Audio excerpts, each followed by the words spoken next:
Para, para.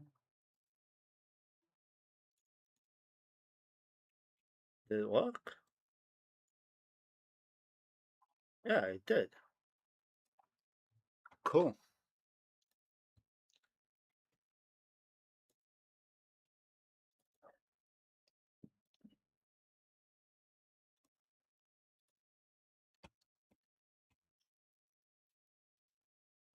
I'll probably play in a second.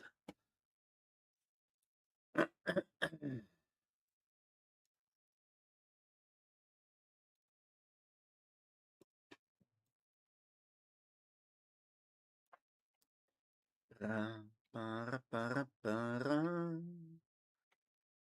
Da, da, da, da, da, da, da, da.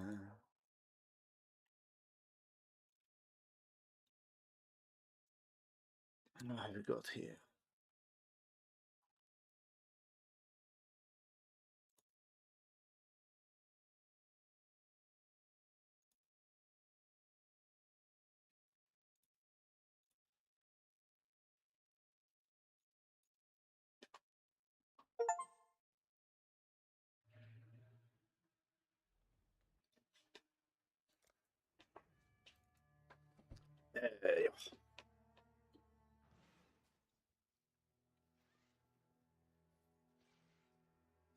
Right.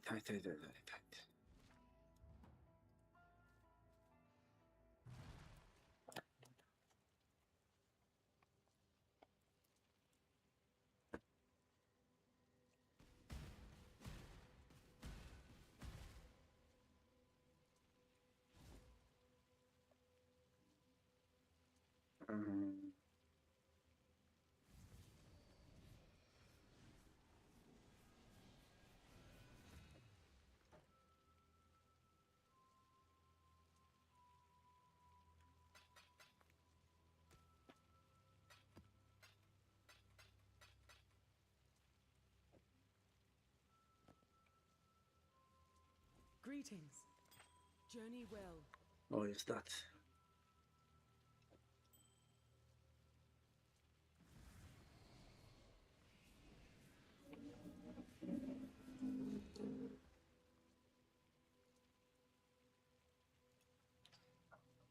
That's meh. Hello. Low roll as well. Go with courage. Oh.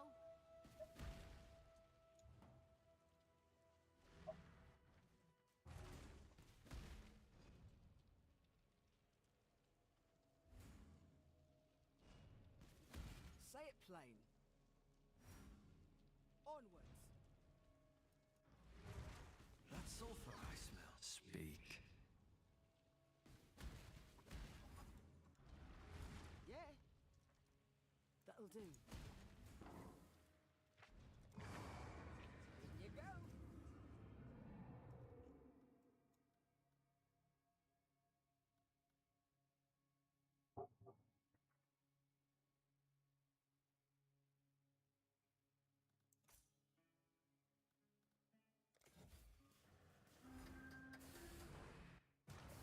Here we go.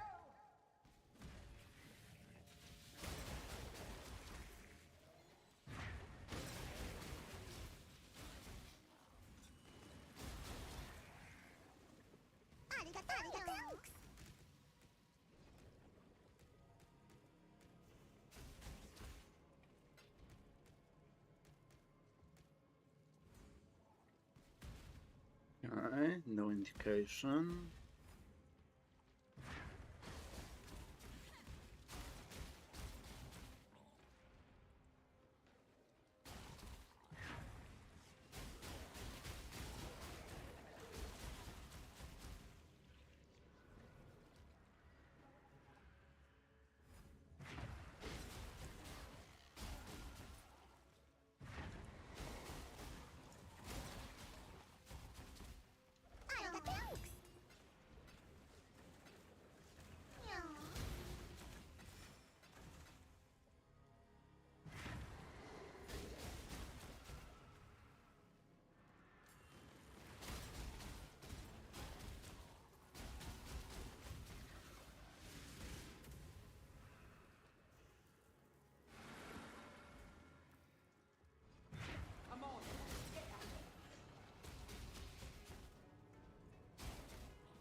Lovely. Okay. Yeah?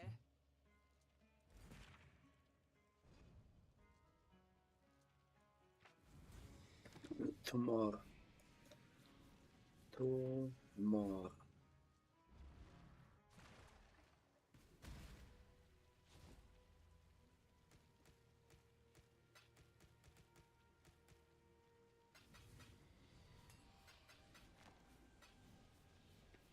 Greetings. Maps.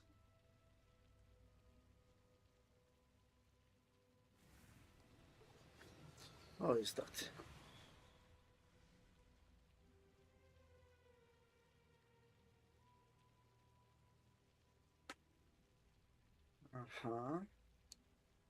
It's a Val map.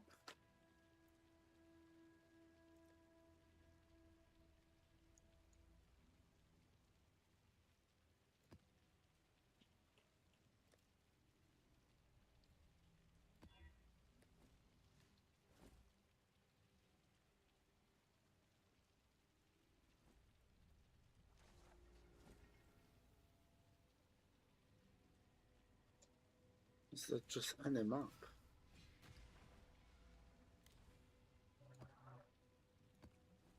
That needs to be a special map. Now we'll do this.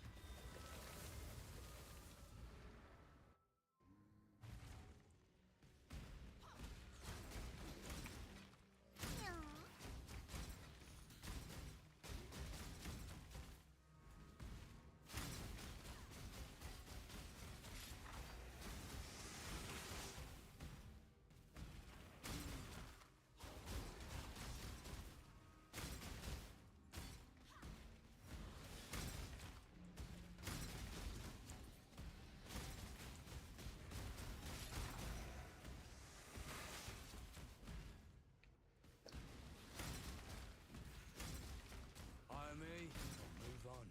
I charge by the minute. Charge by the minute. I only get one shot at this. Choose wisely.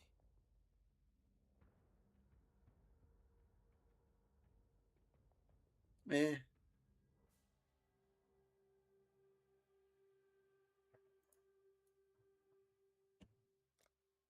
No witnesses.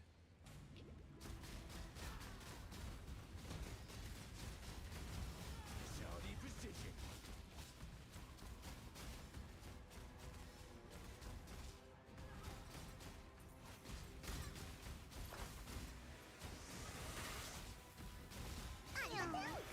You proved you There we can. go. Let's move on.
Yeah, that's good.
Okay.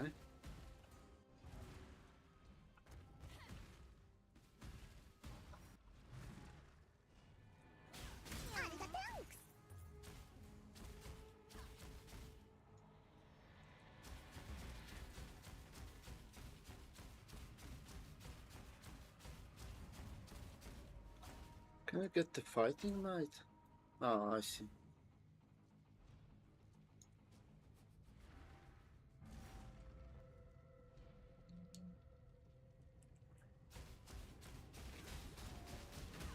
A private citadel.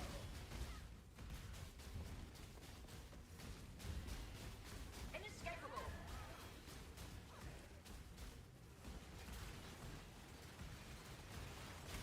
Longer is better.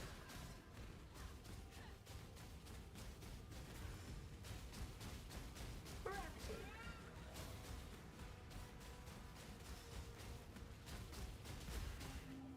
A private citadel. Oh, didn't notice that.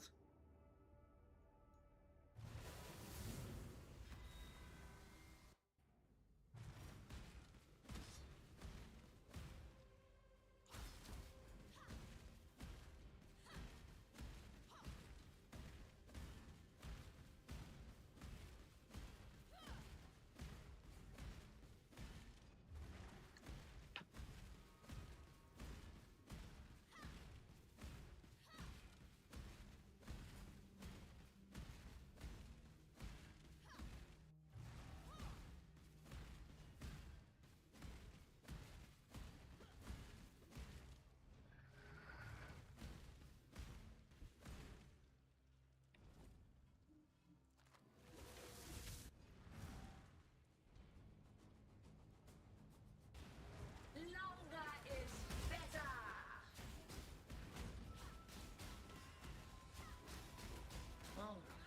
Gravity.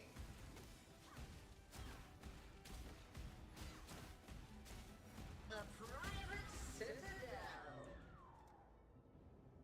What the hell was that? Why do I get my head kicked in?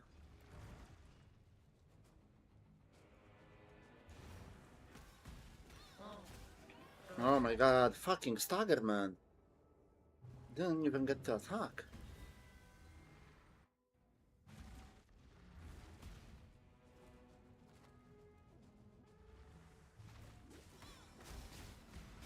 Be renewed.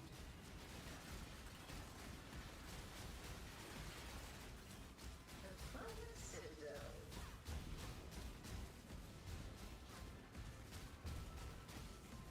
Gravity.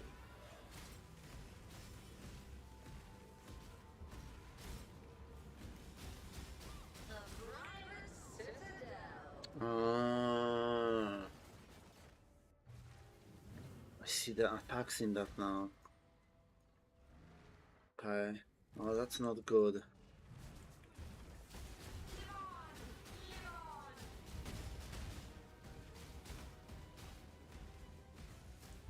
Inescapable.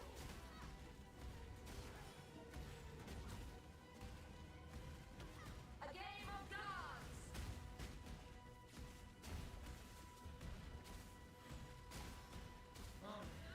Gravity. Oh my god. Constantly slowed. Citadel.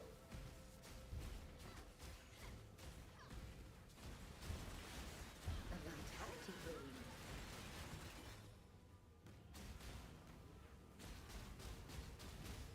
Gravity. Oh, he healed. A game of gods.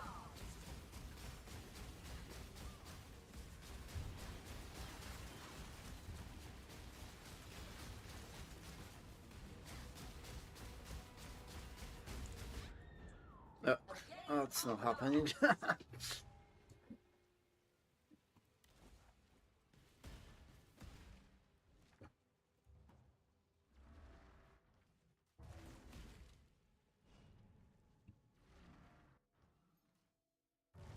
Well, Say it plain.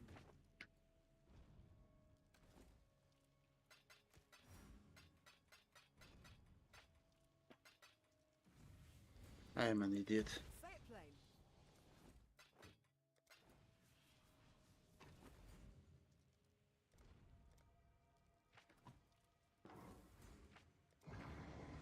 There we go. Hope you're ready for this.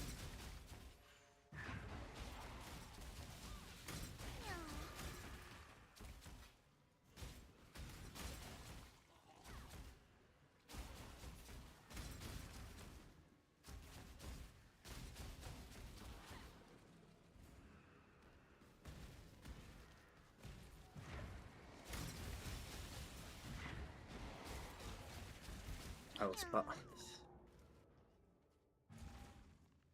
Yeah. That happened.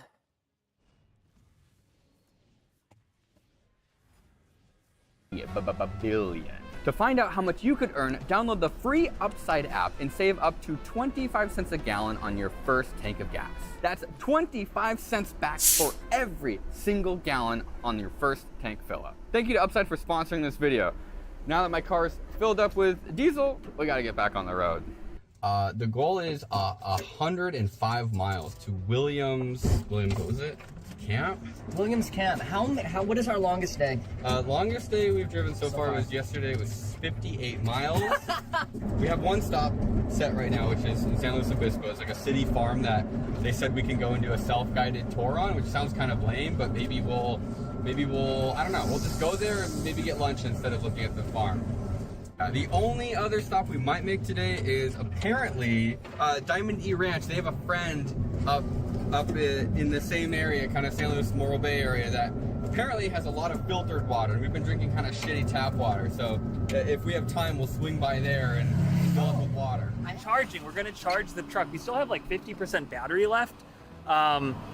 I think we just got sick of driving 20 miles an hour. And Yeah, we should just charge. We Yeah. should do anything other than drive at 20 miles an They hour. probably have sandwiches in here. Yeah, that sounds nice. Maybe some aloe vera lotion or Maybe something. some Gotta. lottery tickets. Yeah. Oh man.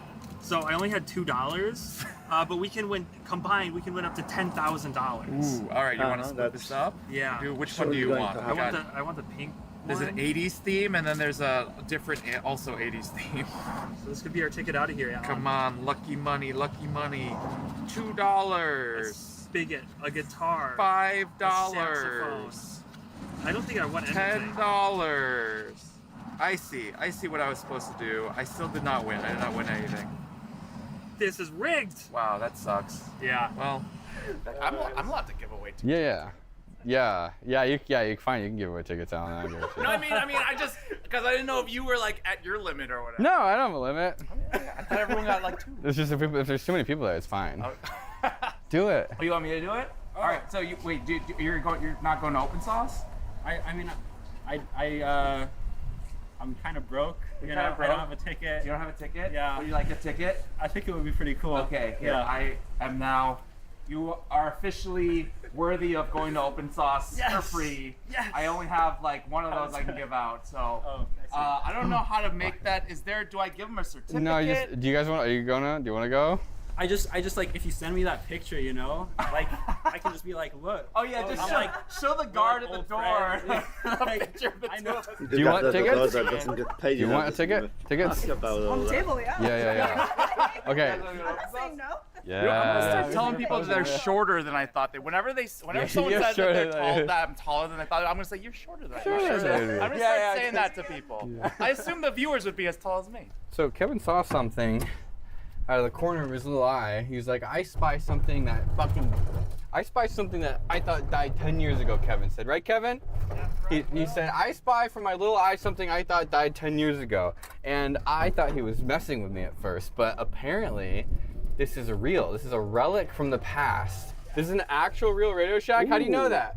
There's only 2 of them in California. And this is one of them? One This of is them. one of them. All right, let me park. We are an actual authorized Radio Shack. We have been from 1978. We held on. So this is a real. You didn't just steal the sign from the dumpster, and this is a real Radio Shack. This is a real Radio Shack. Where are the owners now? Like I thought. So the owner of the brand is based out of El Salvador, and they saved Radio Shack from the 2 YouTubers who tried to turn it into a crypto coin. There's old stuff too, so it looks like they're like vintage Radio Shack, but then how also do you real, like it's still have Radio Shack products Like that have died? So that's probably from like 2012. 2012. And we have lots of sources for the old parts. Lots of people dumping off their collection of Radio Shack stuff. The oldest thing for sale is probably a component back there, probably like a little blue packaged component. There's yes. old Radio Shack stock that you're selling there. Oh!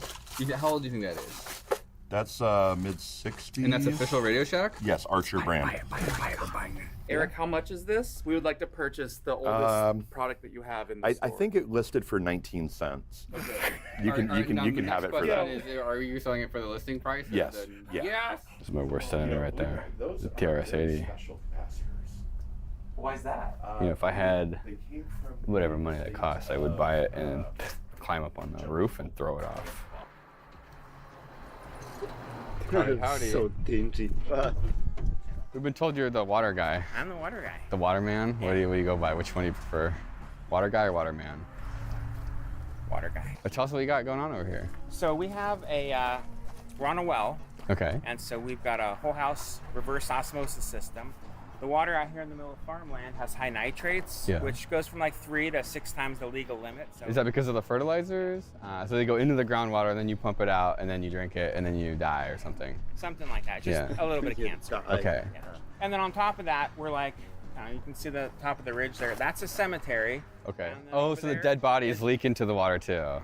So all the formaldehyde and all the stuff of the embalming fluid, they bury them up there in unsealed caskets. It yeah. rains, it goes through, and then hits the groundwater, and the water moves in the direction of the ocean, which Yeah. is that way. So a couple inches a year, just working its way over here. I said, well, maybe we should not be bathing in that or drinking it. So everyone here is drinking and bathing in like corpse juice and fertilizer runoff. Pretty much. Okay. And you fix that problem? Exactly.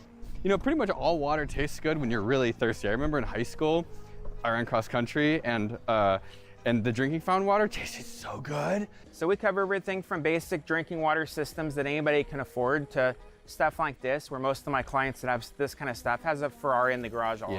So it isn't like, none of this is cheap or easy, but for those that want clean water and have the budget and the amount of water, we can pretty much do anything we want with the water. After starting this business, do you have a Ferrari in the garage? No. No. Maybe one day? I wouldn't mind. Okay, one. Wow, that is actually excellent water. I'll show you guys one more thing before I leave. When we got the RV, it's like, okay, all the water that you have for an RV, one, you're hooking up just some random hose bib, and like, you don't know if that guy's been pissing it or what. Yeah, well, I know for sure that someone has been pissing in something. So, It's me. yeah. So running that through the RV and then just assuming it's all good, it's like, I don't really want to drink that or whatever. So with all my RO expertise, I designed my own water system for the RV. Okay, I'll show you guys that. It's pretty cool. So it's in the RV right now. In the RV. So that's my 80-gallon fresh water. Okay. And that's actually just softened water. So I have a water softener filter on the other side. And then this is the drinking water. Oh, you got a whole, it's like all the gauges for the Yep. pressure and everything. Damn. It's an LED UV system. After the After RO? the membrane. And the thing only turns on when it's sensing the RO kicks on. So normally a UV is parasitic drain the whole time. This kicks on right before it starts flowing water, and it's microseconds before it's fully functional. Yeah. And that little lamp LED hours in the bottom, that keeps track of how many hours it runs. It can do 10,000 hours, which could be 7 or 17 years, depending on how much water you're actually running through this. So you need like a commercial driver's license to drive this thing? Or They just let any silly with a Class C just... That's We're crazy. sillies. We can be sillies. Yeah, any silly with a Class C gets to drive a 12-foot tall sail down the road. We should. White knuckling it. We have Class Cs. I think so. Is that the standard license? That's Yeah. just a regular. Oh my God, we do have class. Wait, why are we driving the little truck when we could drive a bus? Well, thank you so much for the tour, and Of thank you for the course. water. You're welcome. Give you a water handshake. Thanks. Well, good luck with your... water fist bump. Yeah. Yeah, that's nice.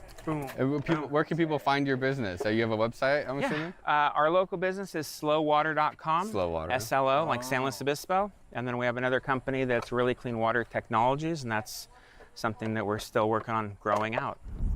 Yeah, we got some Burger King for Will. He was the last person that didn't eat. But I don't think we've got enough time to stop, so we should probably just like deliver it this way.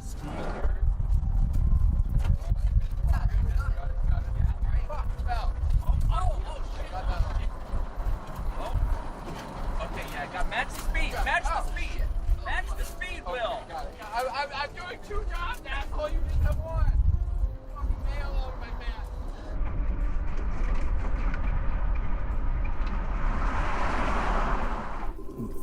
man. Shit, aim. Throws a hamburger that badly. Oh, hey, it's the guy that got ketchup and lettuce all over the floor. Free stuff. Oh, free stuff. Wait. Oh, satellite dish. What? Satellite dish. Kevin, do you What? know what is great for U-turns when we have to turn around and get a satellite dish? A good steering radius. Yeah, so the turns out the Silverado Magnus Carlson Matt Gray Chevy has something called rear steering. You know how this truck would normally have a really big turning radius? But look, now with rear steering,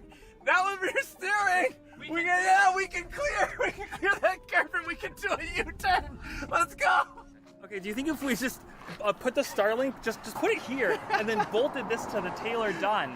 That's perfect. You think so? Oh, Because yes. it's gonna point perfectly at the sky at all times because it's already a satellite dish. Oh, they had Christmas lights. Do you want more Christmas lights? These are like the old style. What is this, a paper shredder? A paper towel dispenser, I think. Whoa! A slow cooker. You got some baby shoes never worn. Helen, a crock pot. Oh, wait!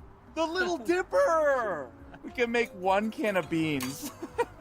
All right, quick update. I messed up really bad. The route, we were going to Paso Robles. I missed a turn. I didn't look at the map, and now we are about 8 miles off course. So, actually fucked up really bad. I think we drove for 20 minutes beyond our turn, like a 90 degree. So, We used all of our battery to take a detour.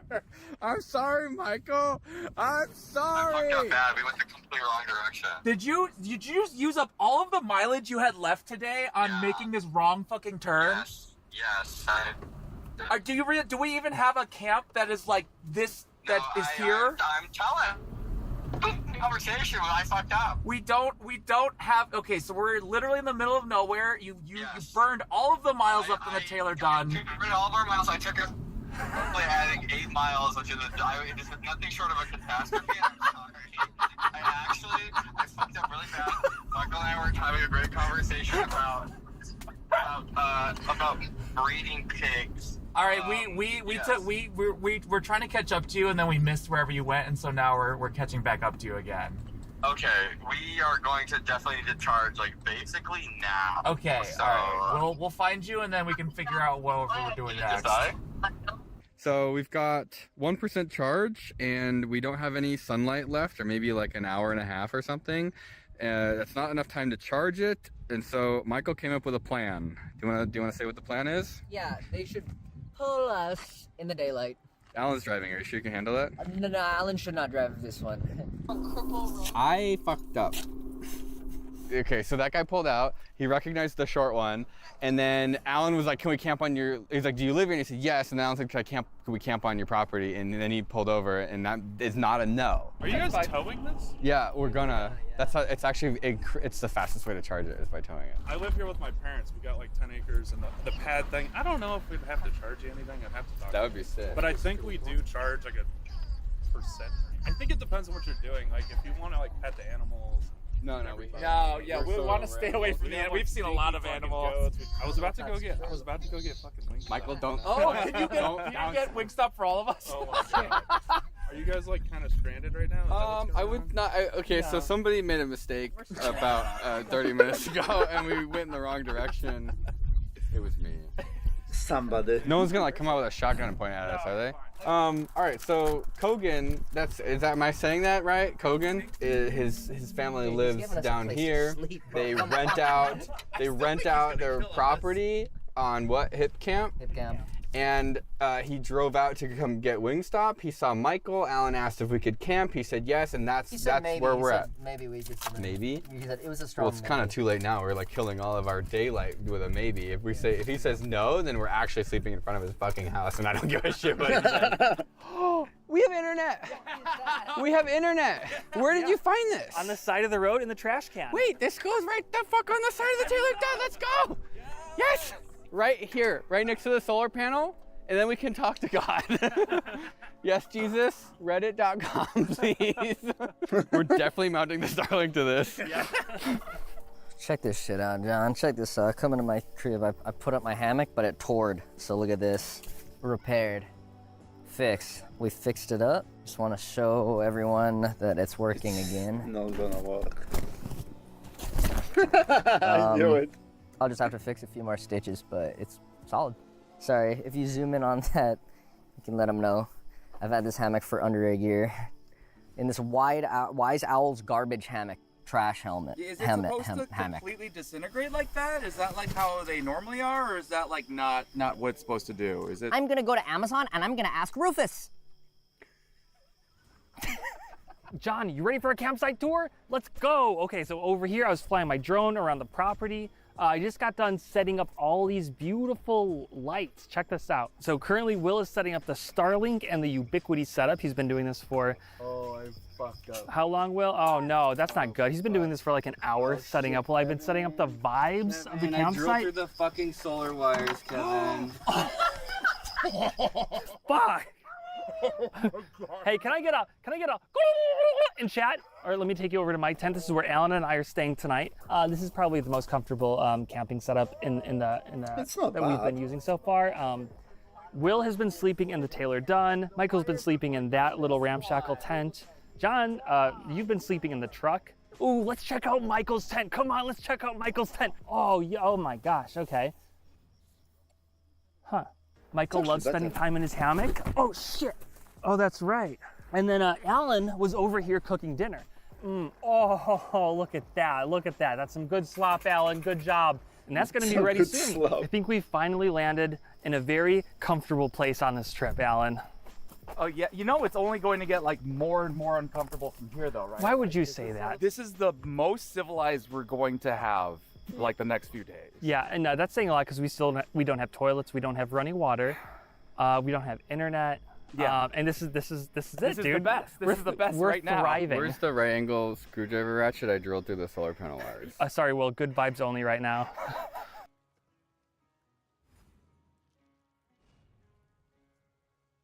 What was the name of the game?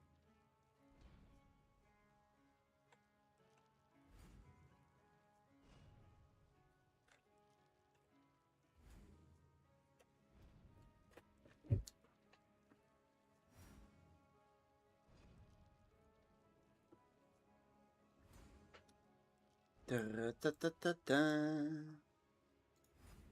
It's not there.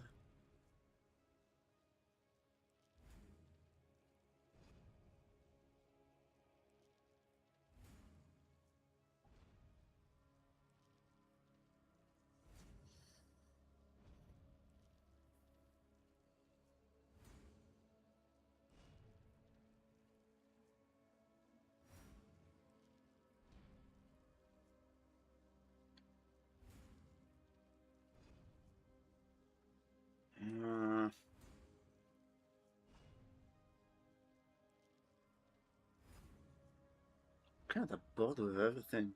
God damn.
Oh.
Let's ask a co-pilot.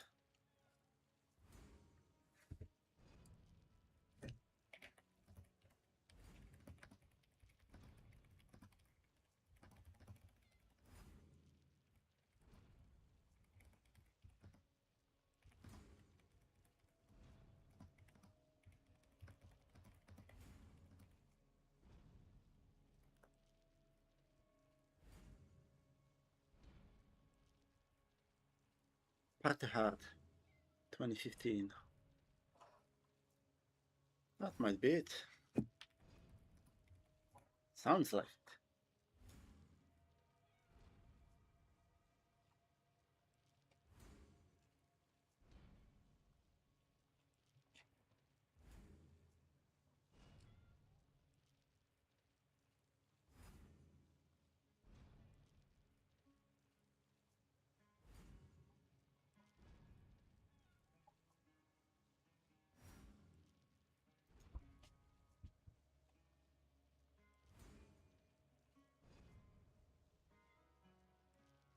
Oh.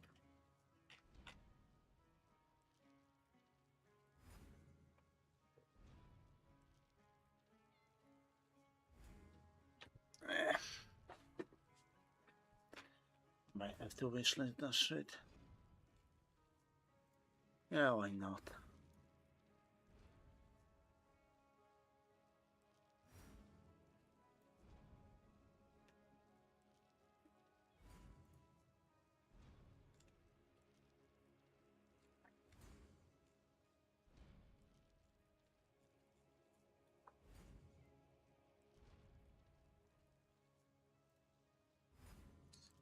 Okay.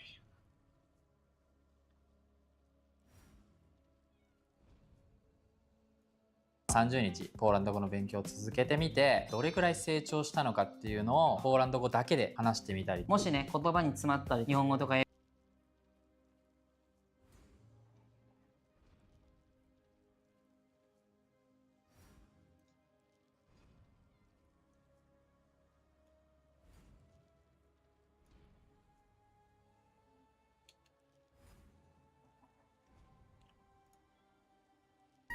This one.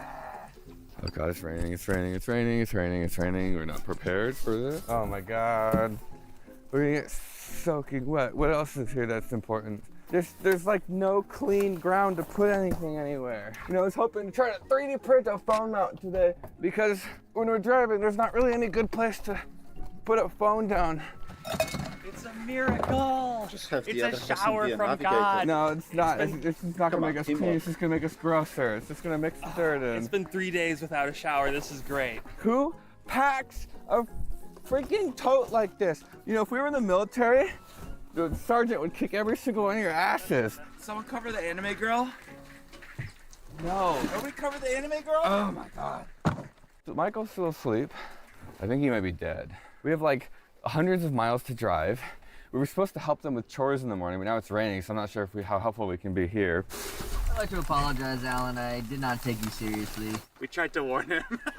Yeah. This is our internet setup. We've got a Ubiquiti access point and a Starlink, so we can broadcast Wi-Fi about 8,000 feet that way. We don't really have internet, and we have like a lot of files to upload. We should have shot That's so dumb. 360p for this. Anyways, it was like 70 degrees last night, which is like, I don't know, I think that's pretty warm for a night. And I don't think any of us slept super well. Nothing. We gotta eat breakfast, but we can't cook 'cause it's raining. We gotta drive several hundred miles, but we can't because Michael's in his tent. Michael, was that the owner? Yeah, that was the owner. What did she You say? know what you didn't know what she said? No, I didn't hear what, because What you were about all from the what way. I told you before. Well, but you were all the way over there just now. Oh, yeah. Chronologically speaking. Must have forgotten, so. Are She you said, fucking shivering? Get out of here, it's cold. She said get out of here sooner than later because the rain makes the soil really slick in this area. She Thank was you. so nice about me looking like... This. I don't even think I look that fucking bad, Alan. I don't even think I even look that fucking bad. Oh my god. All right, well, I guess we gotta get the fuck out of here before the Taylor Dunn can't make it up that hill. We're gonna try to harvest sap and use that as a fire starter. Oh, this is a chunky one. Look at that. I bet there's like a bug in there. I actually don't know what's happening. We were supposed to leave, and now they're like picking bugs out of a tree. Alan, where did you park the truck last night? I parked it at the only entrance and exit. So I'm basically have to wait until they're done picking bugs out of the tree until, you know, you guys are way faster than this thing. Yeah, it is pretty cool. It is. That's a nice It turns. Are you saying that you want to turn in the truck today? I don't know actually. Does somebody? I would say we go. Does anybody want to drive the Taylor Dunn? All right, John, hop in. Everybody else is leaving without us. All right, let's get out of here before the road gets too mucky. Wow, this thing is twitchy, John. Oh, they're stopping to say bye to Kogan. Oh, wait, hold up. Look at that. Look. Live just enough. Look at live just enough. What? It must have fallen. Destroyed the charger. It must have fallen out. Not destroyed. Just changed. Is the wire No wire, no exposed wire. Look. It's just insulation? It's just the outer insulation, not even the inner insulation. Look. Fucking 2 minutes? Was it even 2 minutes? I think it was less than 2 minutes. Less than 2. I think you officially, in the shortest amount of time, have fucked up the tail. How's it feel back there? I feel like I'm gonna say we got like a 98% chance it's fine. Okay. Hi there. We made it this far up the hill so far, and then one of the wires popped out and got caught on the tire and almost ripped out. Nah, we're gonna get out of here before it starts raining again. We can also already feel it picking back up. Yeah, it's really unfortunate too because we were super ready to help with chores and stuff this morning, but I think that like it's just a little too wet. On the road again, just me and John, my best friend.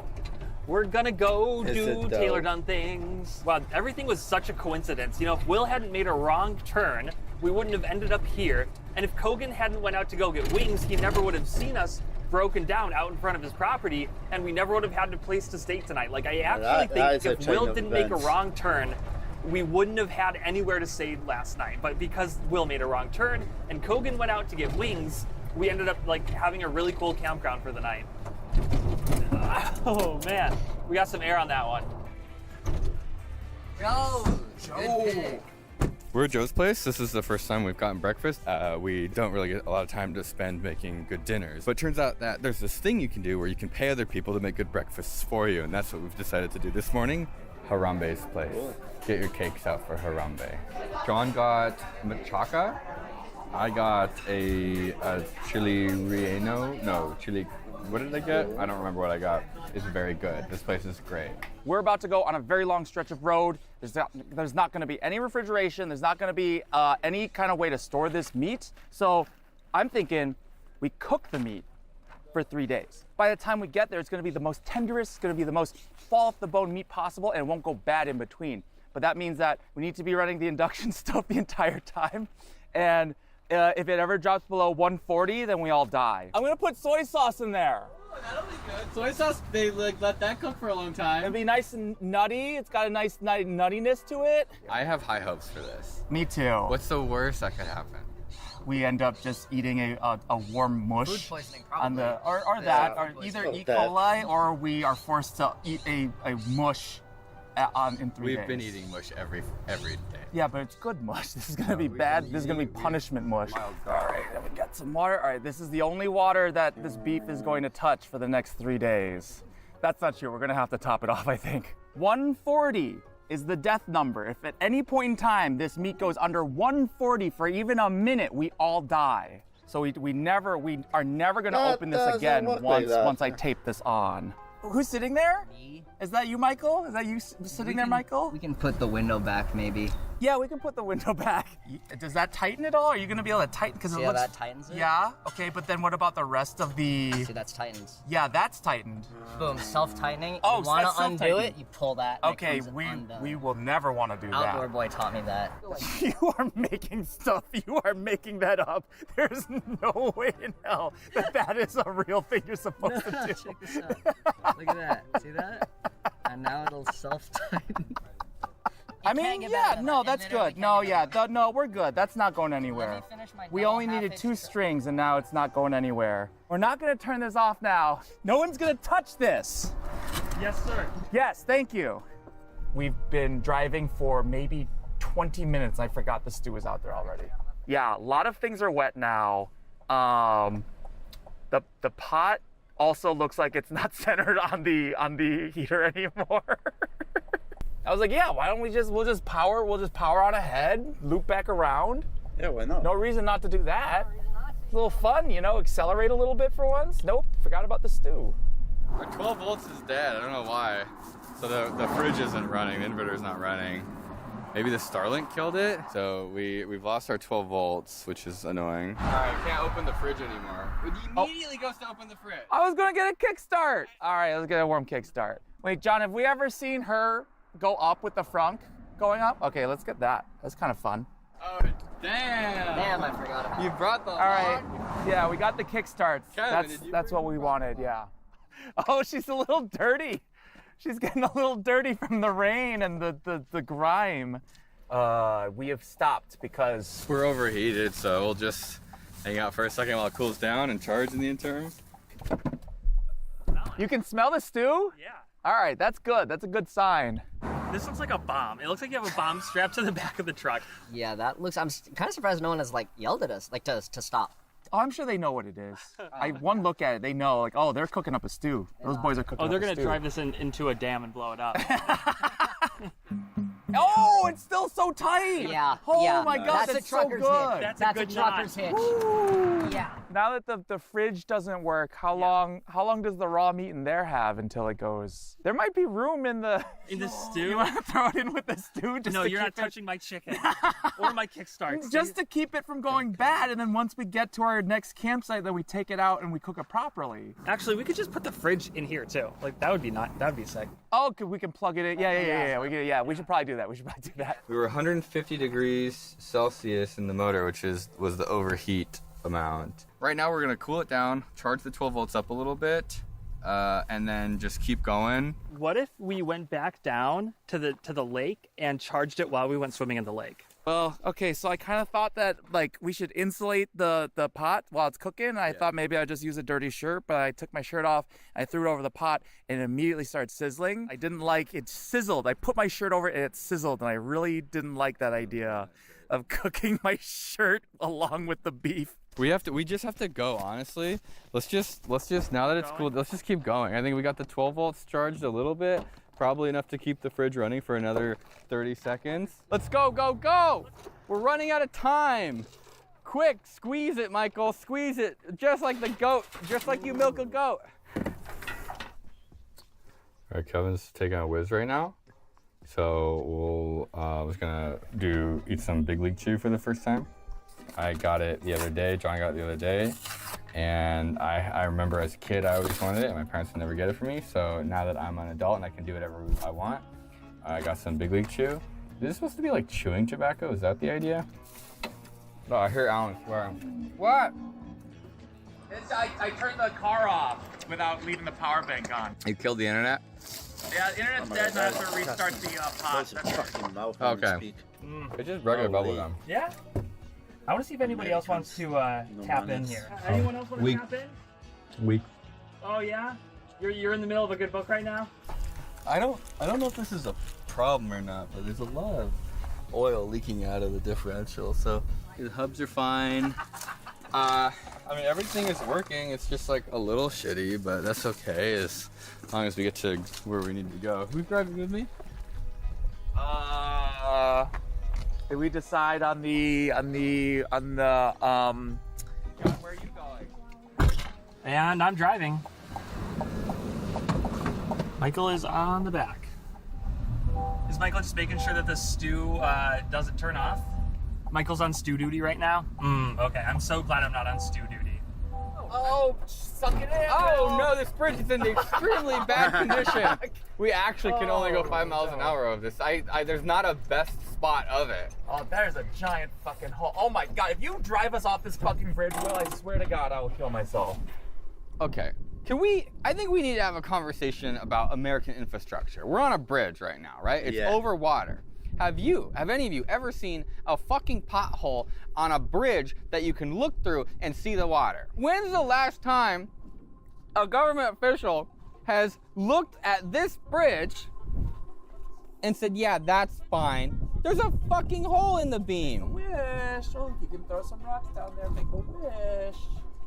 That's fucked up. That's crazy. You still want to bathe? Kevin's been talking. Why not? Kevin's been talking. This is literally lake water. What are you talking about? What are you talking? It's shallow and I can't see the bottom of it. You can see the bottom. It'll come out dirtier if I jump in this river. No, I think if you want to bathe so bad, look at. Are you actually peeing in the river, Michael? We're heading towards King City right now. We've got 13% battery. All we have to do is finish making it across this bridge before it collapses. I'm actively destroying this bridge with my foot right now. Do you see how big this hole is getting That's a now? big bolt. Is that bolt important for the bridge? So drop it in and see. We're like 10 miles away from King City right now. And that's apparently where the best banana cream pie in the world is. I have to fart. All right, we have ended up on a How did we get here? There was a road, and it kind of turned into a private property, and then it turned into a dirt road, and there was a gate that we had to go around, and now we're here, which appears to be someone's actual farm that is being used right now. So we're just sort of driving. I guess the idea is like eventually this private dirt road will turn back into a public road. I'm just gonna If you keep don't get going. shot Oh my in the god, it's so process, bad. obviously. Oh, how did we get here? We're gonna get shot? We're gonna get fucking shot. We're gonna get sniped. Yeah, there definitely are just no cover in this vehicle. Okay, dirt road ending in 5, 4, 3, Allora ci credi that the farming like that soil does not look what a relief. Oh, there's John. You need a ride? You're looking good. What you doing all the way out here? You know, that was the bumpiest road of my entire life, John. But we made it. That's all that matters. And now we're gonna go get ourselves a nice big banana cream pie. Is it this one? Open daily 7 to 2. They close at 2? It's closed. That's barely lunch. It's barely lunch. How much battery do our lead time batteries have? They have 2%. So let's go charge. That's not good. Over there. They do? Kind of big. They actually do. They do. Oh. $17. $17 for a shower? And the bathroom smells like super piss. What do you get for $17? Shower? A ring worm infection or something? Do you get a towel?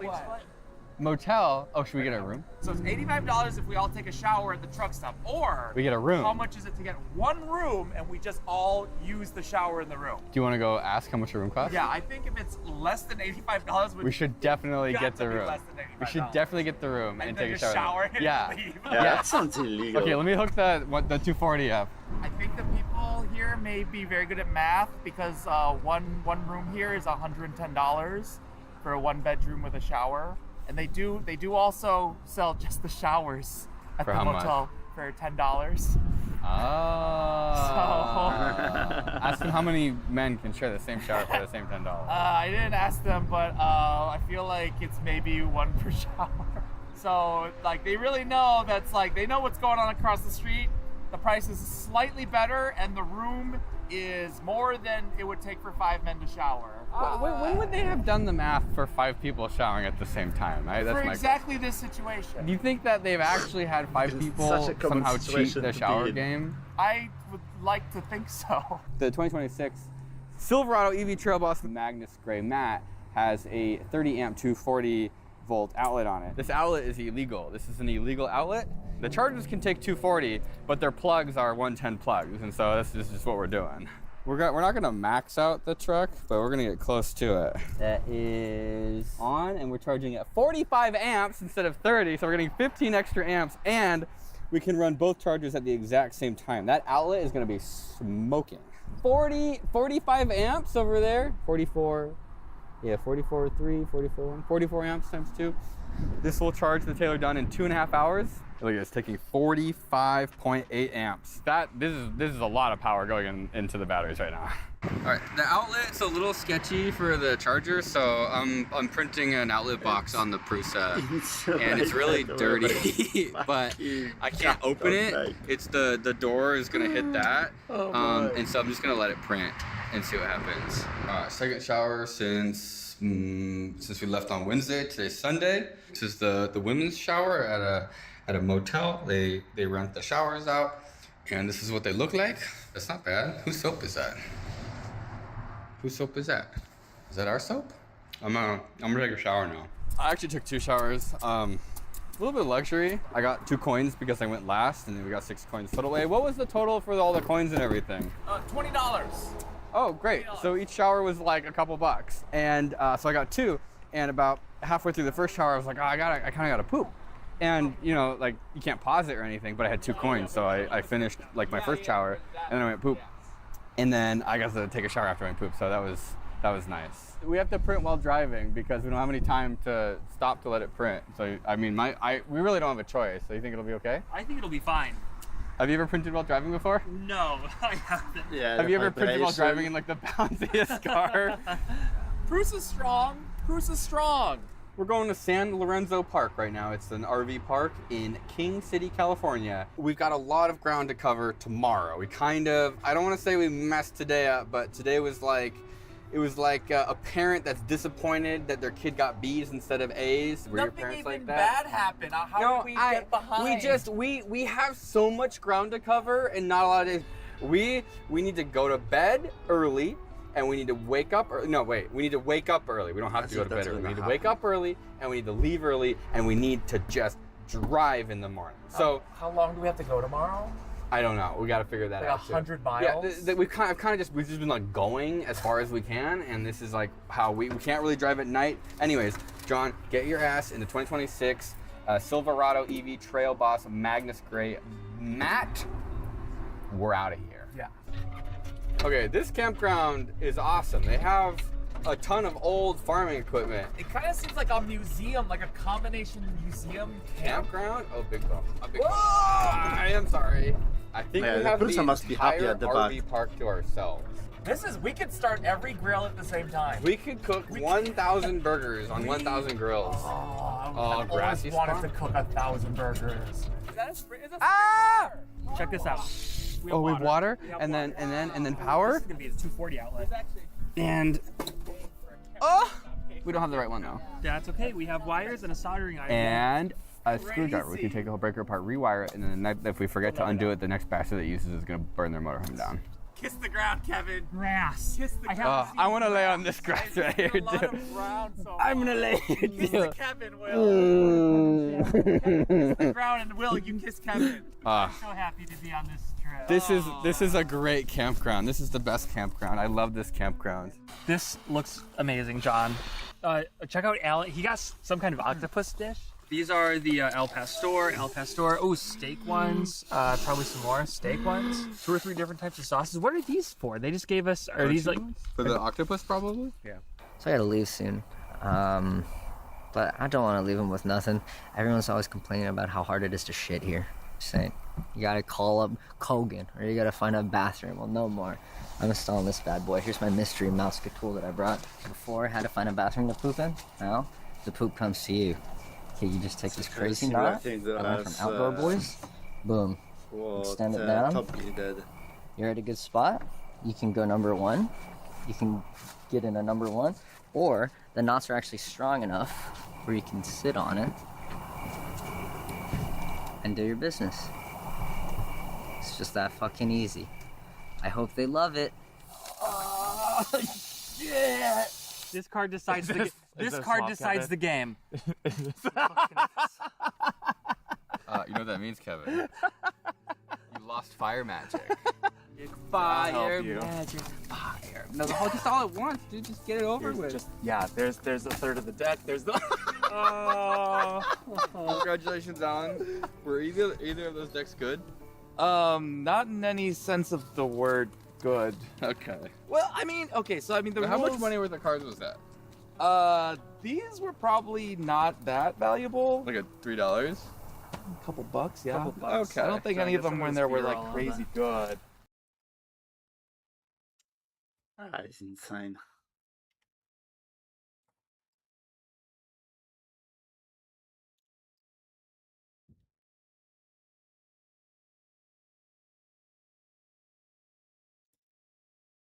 Welcome to Open Sauce 2026. Are you guys having fun? Open Sauce 2026?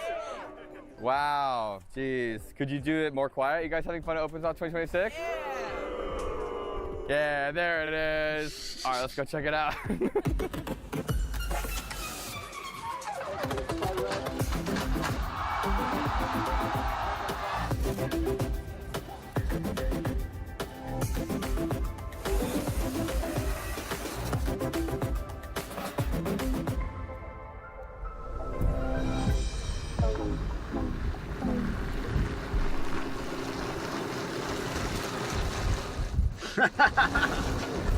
Probably can't make it.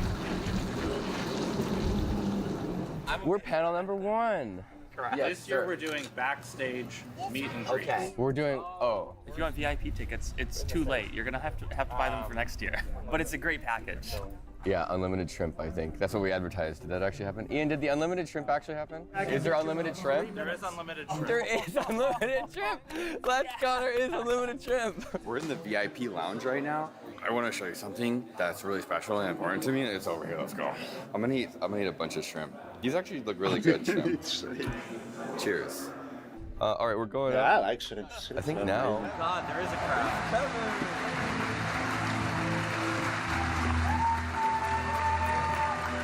Thank you guys for coming back. How many people are returning from last year? Wow. Okay.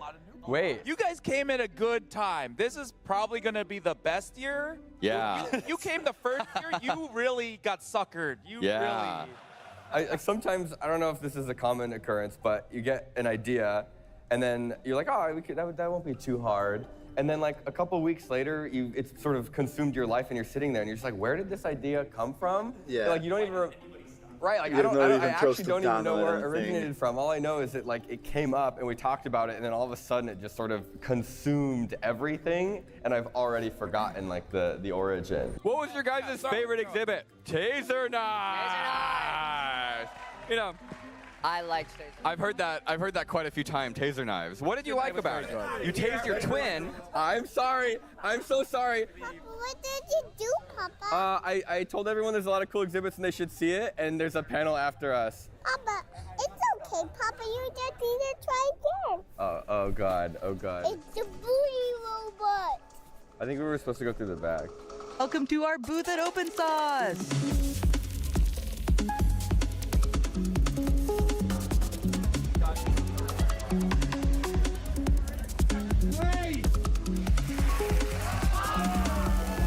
Taser knife fighting. I don't think it really needs any other explanation.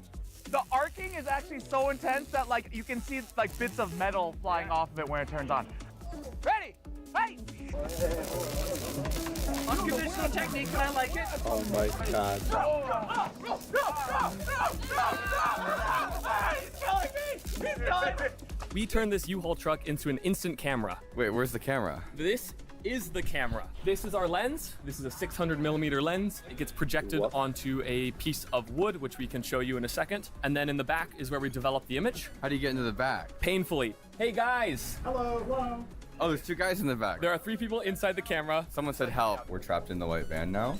So this is our board, and we move it back and forward to focus it. Oh my God, you have to move the whole inside of the camera to focus it? Yep. So this is the printing, and those are the printing sounds. Oh wow, God, it looks like a bloody mess. And then this will go into the developer. What's the developer do? Oxidizing the silver in there. So now this has been developed, and that is the final photo. It actually, that's sick. It slightly changes colors. It eventually turns a little pink. This is fully dried from earlier today, and then this is... yeah, these are like pink. They get a little pink at the end. It's a bird. It's a plane. What is it? Wing? We're Wing, and we build these little robot airplanes that go and transport packages all around the country. How do you make this happen? Do you have to get approval from anybody? Lots of work with the government to make sure that like we can fly safely in the airspace. So the FAA approved this specific thing? Yeah. What do you tell them when you're like, hey, we're gonna do delivery demos in a parking lot?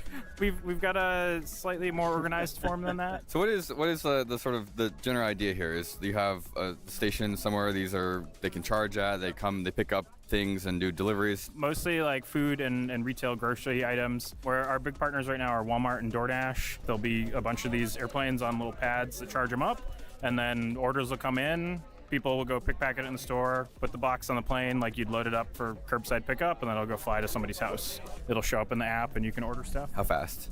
Less than 15 minutes from when you want the thing to when it shows up. No, actually, seriously? Yeah. And like most of the flight time itself is only like 5 minutes. So, a lot of time it's like how fast you can pack the box. John, we gotta go. We gotta leave Open Sauce, and we gotta go to Alcatraz. That's where everyone voted we should go. We should go to Alcatraz. The top comment says Alcatraz. You're a bunch of little rats. You know where we're going. I thought about it. We could go to the Alcatraz, the port, right? Where the shuttles, the boat shuttles to Alcatraz go. We'll go there. And I looked that up, and there's no parking. So we're not gonna go to Alcatraz, and we're not gonna go to the port part where you leave for Alcatraz. We're gonna just go to Marina Green Park. It's the only place where there's parking, so you don't have to pay money, and you can see the Golden Gate Bridge. Kevin and Alan they're still sleeping at the hotel. It's 11:30, the meetup is at 12. So we are gonna be late. So Kevin had a really good idea. I'm actually excited for this. He wants to, at Open Sauce, next to the GM booth, set up our nightly campsite. So we'll just park the Taylor Dunn, park the Silverado, and then we'll set up our tents and our camp exactly how we were setting it up every single night. We'll just leave it there. I don't know if they're gonna make us take Chevy off the hood though. Our anime figurine on the hood of the Silverado. Her name's Chevy, right? Did I get it right? I forgot. Every time I turn this on, there is a 50% chance it explodes. You boys ready for one more night of camping? We have to. One more night. We have to, Alan. We have to do it. GM, they said, we want you to set up a camp and camp in it for the whole event. Sorry, did I say one more night? It's 3 more nights of camping. Well, if GM says that we have to, then we have to do it. Yeah. Yeah. That's the GM F1 racing simulator over there, and we're gonna set up our campsite over here. And there's a pathway in between to create a clear separation between something they're proud of and something. Do you want to take the blue cucumber off the corner there? No. Kevin, do you want to take off the blue cucumber? I'll take it off if you have blue gloves. Rock, paper, scissors, shoot. Rock, paper, scissors, shoot. Rock, paper, scissors, shoot. Where did you find that? That was on the side of the road. How does that end up on the side of the road? That's what I was wondering. Find a trash can and throw it away for the love of God. Yeah, I think our campsite's looking pretty good. We got the 2026 Silverado EV Trail Boss Magnus Matte Gray Edition parked right next to the Taylor Dunn 1989 orange edition. Kevin's tent. We got the lights set up. Oh, Michael's hammock busted, his butt busted through, and his JoJo Siwa pillow that he uses every night. We got the tree. We got some firewood from Logang's house. What was his name? Kogan. That's it. Squalor. And then a really nice truck. Wait, are the pee jugs still there? We have to get rid of those, I feel like. I don't want to touch those. I think we just leave those in there. That's disgusting. Maybe we cover them with the robot ear. Okay, what is this? This is a big tracked carrier vehicle for a big terraforming robot. Okay, is this like a McMaster car part? This moves around the much cooler, much harder to transport to open source robots that inject tons of material underground and use it to lift land. Amazing. And then what's powering it? Electronic hydraulics, or is it all electronically driven direct? All electronically driven. Like directly driven by motors? Yeah, worm gears. Worm gears. Give me the tour. What's going on? You got like Makita batteries? Yeah, standard tool batteries. You Yeah. have here the accelerator, you have the brake, the horn. Oh. Is this illegal? Not at all. No. I'm gonna take your first spin. What's the motor? It's a 3 kilowatt process motor. But batteries aren't that powerful, so. Okay. That's safe. Whee!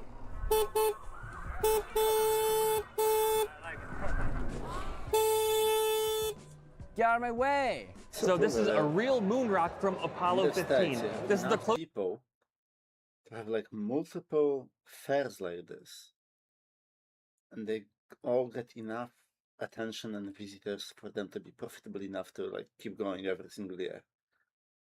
It's cool. Closest I've ever been to real moon rock.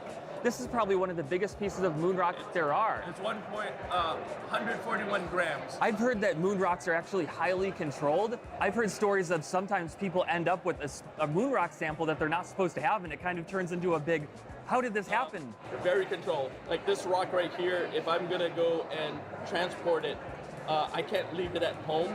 I have to put it in like a police station's evidence locker. Is it easier to steal a gold bar from Fort Knox or a moon rock from NASA? It would probably be, well, Fort Knox, probably. Okay, Vlog Squad. Should I tell our... Welcome day, Friday. Let's make a plan for Open sunburn. Do we know about... He's sunburned. You look red.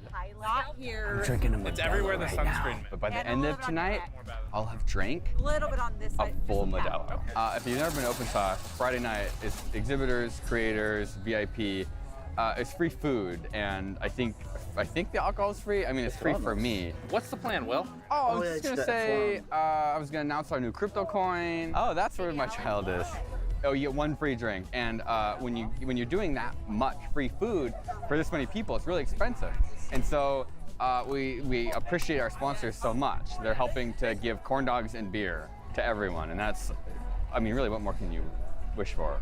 You can pick two. You can pick two: corn dogs, beer, and long life. Long life and beer. Okay, that's the wrong answer. It's corn dogs and beer. Thank you everybody for being here. This is kind of like the special night of Open Sauce every year. My name's William, this is Alan, that's Kevin. We hang out in real life, and once a year we suffer immensely to put on this event that I hope you enjoy. And if you don't enjoy it, just lie, don't tell me that. Because it really is a labor of love. And you guys are, I would say, like a huge part of it.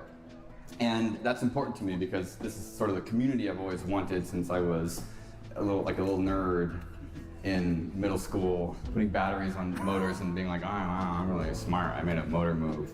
Thank you for coming. Thank you for exhibiting. Thank you for being weird. Yeah, applause, yes. Especially you guys in the middle with the furry costumes. What's the, like, freaky little red one? What is that? Is that like a coyote or it's a bird? It's a kangaroo. No. It is a kangaroo. No. Show us your pouch. Are you a kangaroo? Yeah, kangaroo. Oh, are their eye holes that big? That's kangaroo. Okay. Yeah. I'm just asking for clarification. Yeah, well, thank you guys so much. This year is going to be awesome. It's the most exhibitors we've ever had. It's, yeah. So congratulations to you. It's the closest we've ever come to a breaking even at the event. That makes it easier to do next year, so we can keep doing this over and over. And hopefully this turns into the weekend every year that I look forward to instead of am absolutely terrified of. One cool thing about the Rover that most teams can't do is that you can just step on it like this, and it doesn't fully break. This time. And how strong is this arm? How strong is the pincher? Oh, okay, so the pincher could probably remove any small appendage that you put inside of it. So we want to be careful. Yeah, don't let the intrusive thoughts win. It'll just remove any appendage. That's right. Choose your team according to who's in front of you. Bash Bunny, Common Etiquette, Toad Bullet, Douglas. Dude! Oh! Come on, Donkey Kong! Oh! Yes! Come on! Hey, Fox! Look at Fox! Fox! Look at him! What are you doing? Oh my gosh! How did you do that?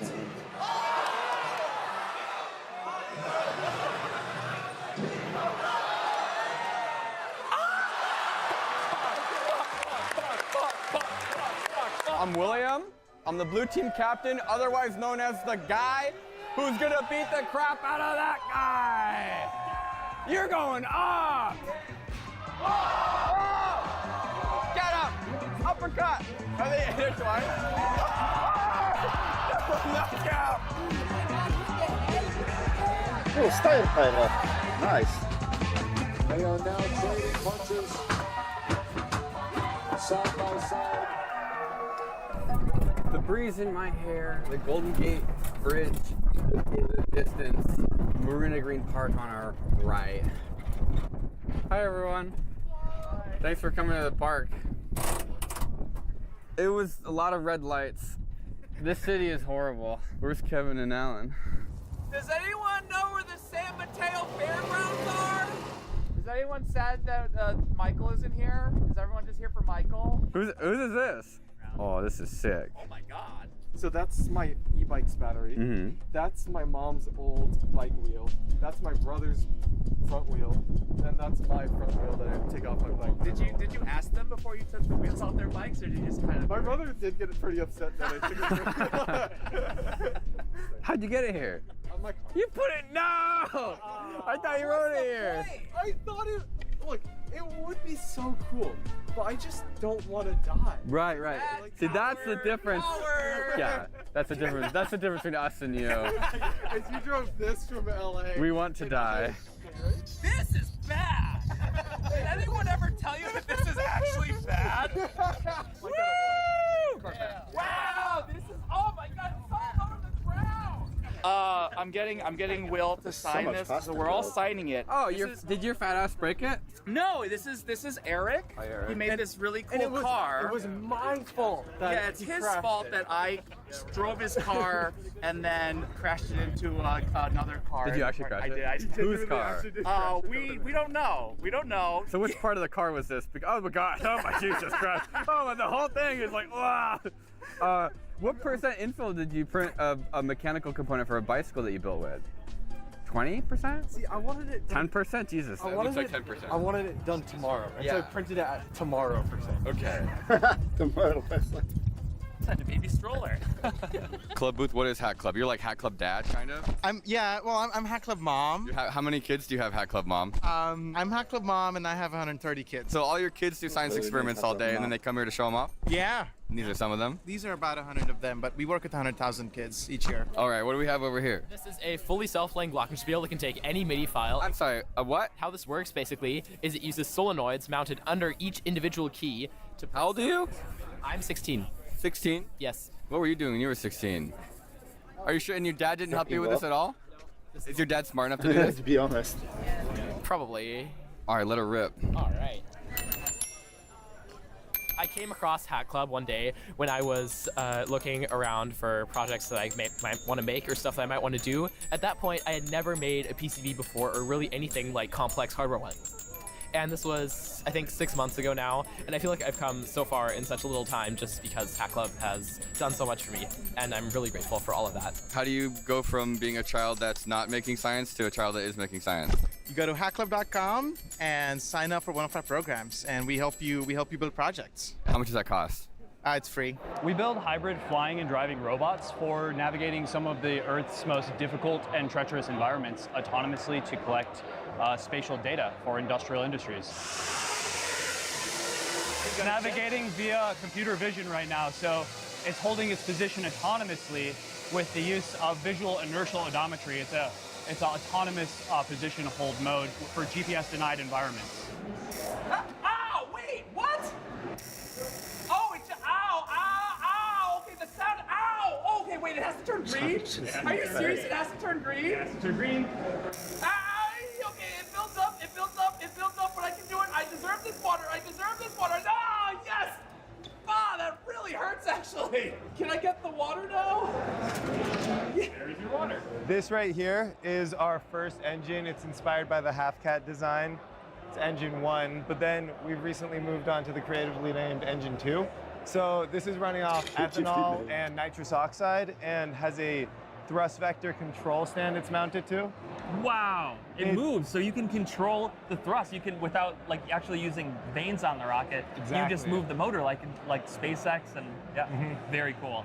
These are our tanks. This is our ethanol tank, and there's our nitrous tank over there. So, You know, I had an idea once of making a rocket out of galaxy gas. I feel like race cars are cool, and normally you don't get to go very close to race cars. And right now, we're right next to not just a race car, but the GM F1 car. GM has given us permission, John, just you and me, not you, step over this barrier and look inside of the F1 car. They did say, do not go in the car. Oh, look at it, the steering wheel's on. The buttons, one says TLK. I don't know what that is. One just says E. This is a lot nicer than the car I drive every day. No. You can go. Caretaker's mad. Okay, so I know that this is titled Big Surprise, and I didn't make that title, and they were playing a joke on me. I don't have a big surprise. There's a small surprise. It's the same surprise we do every single year as a thank you to every single one of you for coming to Open Sauce. My dream has always been to be a nerd with friends who are also nerds. And I think that we made it come true. I have some good news and I have some bad news. What do you guys want first? Bad news. Okay, the bad news is next year we have to increase the ticket prices a little bit. That's bad news. The good news is for the next 24 hours, we'll give you a 50% discount. As a thank you to everybody here for coming out and helping us do this, because it would not be possible without this community. Hundreds, if thousands of exhibitors, people with passion who really care about science and engineering and inspiring the next generation of students and adults and everyone who has any kind of inkling or idea for the passion of science and engineering. So really, genuinely, from the bottom of my heart, I know some of you came here from very far away. Thank you for making the trip. Thank you for spending the money to stay in this expensive. What is happening?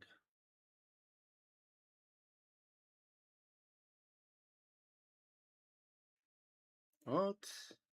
Понимая ответственность перед нашими гражданами и делая все для обеспечения безопасности государства, предлагаем принять нормы, которые позволят привлекать к ответственности тех, кто покинул страну. Родину предавать нельзя. Есть конструктивная позиция в нашей стране, в парламенте. Тот, кто... Yeah, that's the thing. There's this growing conviction in people that they think that, oh, there's a war, I can just leave. It doesn't work like that. They will get you. Maybe not now. Maybe not even like 10 years sometimes. Right? But the war will be over. And you are considered a deserter. They will fucking get you. If you're a man. If you're a woman, well, that's a different story. So, yeah. Уехал за рубеж и вредит стране, это предатели, преступники. Alright guys, I guess I just have to come clean and say it, I might be kind of cooked.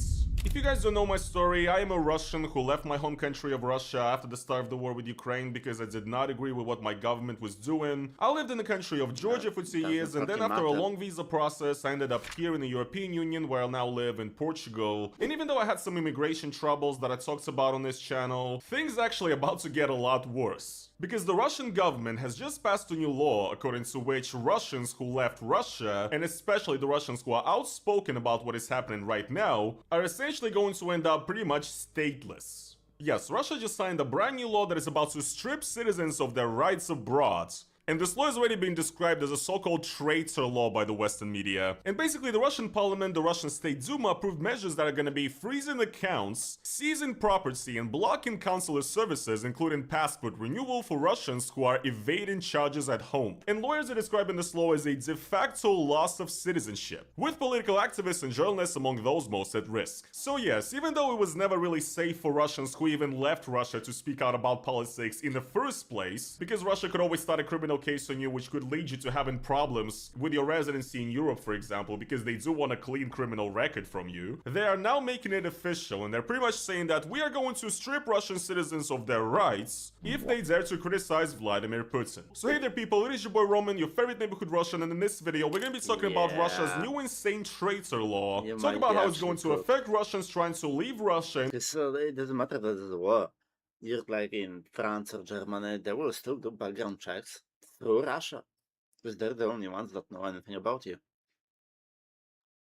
And they can just manipulate that, and it will just say that you're a criminal. Then you're not like eligible for asylum or whatever. You're fucked. Absolutely cooked.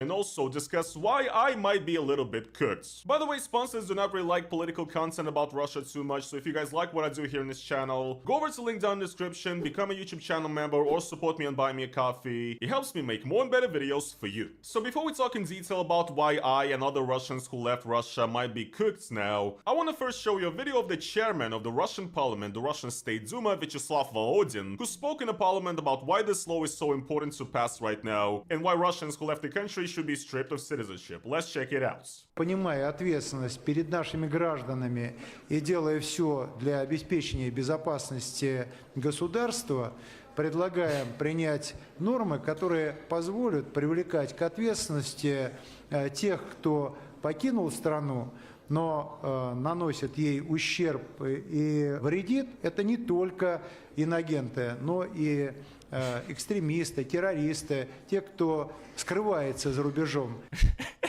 Bruh, like, What the fuck is these that are the face? brightest faces of Russia, by the way, right here. We see it on the screen right now. В любом случае их настигнет очень важное решение, которое позволит нам защитить государство от этих негодяев, которые оттуда продолжают гадить и делают все для того, чтобы нанести вред нашим гражданам и Российской Федерации. Oh my god, it's such, like, guys, honestly, commentary is needless at this point, I feel like. What the fuck is he actually talking about? So we're supposed to believe that the group of people in the State Duma, who's done everything to make it so that right now in Russia, you know, fuel refineries are getting attacked by drones and, you know, wild berries, this like Russian Amazon, their warehouses are being, you know, struck down. There's a fuel crisis, people are standing in long lines all across the country. Понимая ответственность перед нашими гражданами и делая все для обеспечения безопасности государства. Like, yes, you're doing a great job at that, yes. All of these bright folks right here, they're definitely doing a great job at keeping the country together, right? And it's actually us, the Russians who left, the traitors. It's actually us. We are the people that are destabilizing and destroying Russia. It's not Vladimir Putin, it's not his, you know, group of cronies in power who are passing these ridiculous laws, you know, and who are setting people into the meat grinder, right? These people are not responsible for what is currently happening in Russia. They're trying to save Russia. But if you're like a 25-year-old Russian guy doing IT, who's leaving Russia to not get drafted into the army and who's, you know, trying to get a bank account that's not sanctioned, basically, to continue making money from whatever, you know, company you're working for in the West, you are actually the person that is destroying Russia. And all of you critics...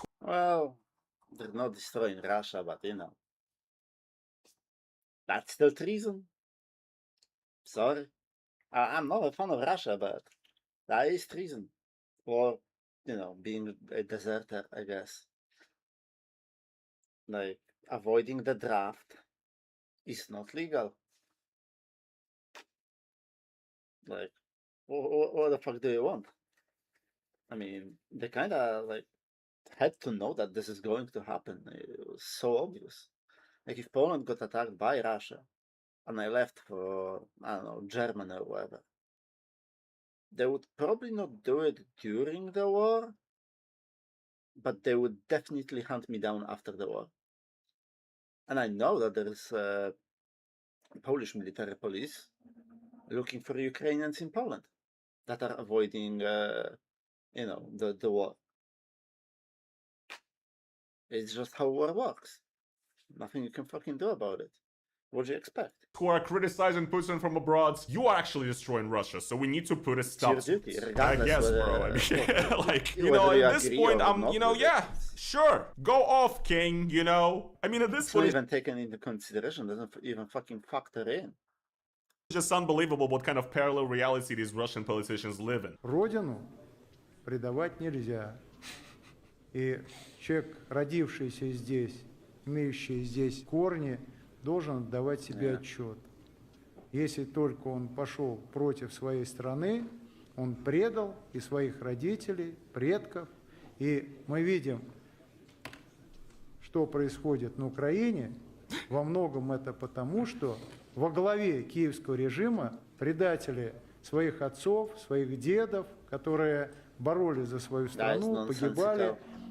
Дети оказались выродками. So yeah, just classic Z drivel, you know. Obviously, if you disagree with the government of Putin and if you envision like a different Russia, a different possibility for Russia where it could be like a peaceful, normal country. In any normal country, that's just criticism of the government. But in Russia, that is betrayal. You are betraying your motherland by criticizing the great god king leader Vladimir Putin. Because Vladimir Putin, of course, equals Russia. Vladimir Putin is Russia. So if you criticize Putin, you betray your own country and actually you're betraying your forefathers that came before you. I think it's actually you people who started a war against another post-Soviet country that, you know, has like family ties to Russia and so on. Russians and Ukrainians, they fought together against the Nazis in World War II, right? So like, you're betraying the memory of our forefathers and, you know, our grandfathers who fought against the Nazis, right? Because you started a war against the people that fought together with you before, you know? So who's the real traitor? And this is usually what Russia says, and I think it's complete nonsense, honestly, because criticizing your government and your country is not being a traitor. And in in a normal country, that should not be considered as treason. A true patriot can recognize the shortcomings of his country and criticize them, and also try to make them better, hopefully. And I would argue that the government has betrayed the people of Russia, because nobody asked for this special military operation to start. Nobody asked our opinion if we wanted to start. You just destroyed our future, the future of the Russian youth, and made us, you know, pariahs and outcasts in the entire world. So it's actually you that betrayed us, I think, you know? Есть конструктивная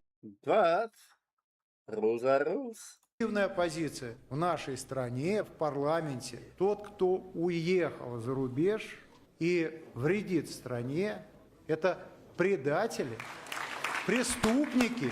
Тот, кто кормится у иностранных государств, вот за эти печеньки получает от госдепов и коллективного Запада, мы должны думать о стране, заботиться о ее целостности. Более 32 тысяч санкций в нашей стране объявлено.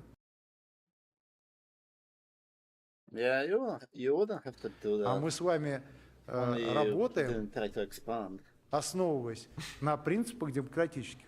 Do you know? Где это? В Европе, вы увидите. So yes, you know, as always, you know, dropping some absolute bars, right? Yes. Yeah, democracy in Russia. What a fucking joke, man. Facts and logic, just like Ben Shapiro, complete nonsense, you know. But basically his message is pretty clear. If you left Russia and if you talk badly about a government and a president, we have the right to take away your human rights and your rights as a citizen of Russia. Because it's only fair. But yes, even though it's fun and games to laugh at the dumb speech of a Russian politician, the law itself is actually not funny at all, especially for me, like as a person who left Russia and who is outspoken about what's happening. The restrictions that are being introduced to Russians who left Russia are pretty messed up. So first of all, the restrictions and the bans are going to be applying to anybody who has left Russia and has a criminal conviction under any article of the Criminal Code of Russia. A conviction that has entered into legal force serves as the trigger for imposing the restrictions. And the same measures apply to people who fail to pay fines under politically motivated articles of Russia's Code of Administrative Offenses. So basically, it's not going to only affect people who have committed a felony according to Russia. It doesn't matter. Like, if they want to harm you, they will just get a conviction on you. I mean, it's Russia, they'll just fabricate it. Russia, which criticizing the Russian army is, for example, they officially passed that law. And the thing is that, like I already mentioned, for people who have already been convicted in Russia, this doesn't change too much, because those people actually don't have any rights to interact with the Russian government in any way, to demand like documents and like a new passport from them, for example. So, like I said, for Russian it can be pretty scary to criticize the government even if you left the country, because criticizing Russia can lead you to having convictions and being considered like a criminal in the West and having issues with your visa and so on, right? But now Russia is also introducing these restrictions for people who even have administrative cases, so crimes that are not as severe, I guess. But the thing is that the only administrative crimes that are included are those that include criticizing the governments and the war in Ukraine, basically. So these include the so-called foreign agent articles, which are used against journalists, activists, and organizations that the state labels as acting under foreign influence. I talked about this many times on my channel. In Russia, we have this law about foreign agents that is essentially just created to make people second-class citizens and to punish political dissent and to make people scared to speak out. The Russian government can call anybody a foreign agent, basically, and if you are called one, you have to comply with like ridiculous demands of the Russian government. Like you have to put a copy-pasta wall of text on any of your posts online saying that this post was made by like a foreign agent. And also you have to send like insane tax returns to Russia. And if you don't comply, the Russian government is gonna give you a felony. So that is also included in this list. Then we have the participation in the activities of an undesirable organization. Yes, there is also a term that actually exists in the Russian legal code. Russia has certain organizations that it considers either banned or undesirable, which sometimes can lead to ridiculous things. For example, in one of my videos, I talked about how taking an English IELTS exam in Russia actually is banned and could be actually dangerous because you have to send money to the British Council for the exam, which is now considered like an undesirable organization. So if you pay them for an exam as a Russian citizen, that could be considered as like financing terrorism, essentially, which is incredible. That is also included in this. Shit.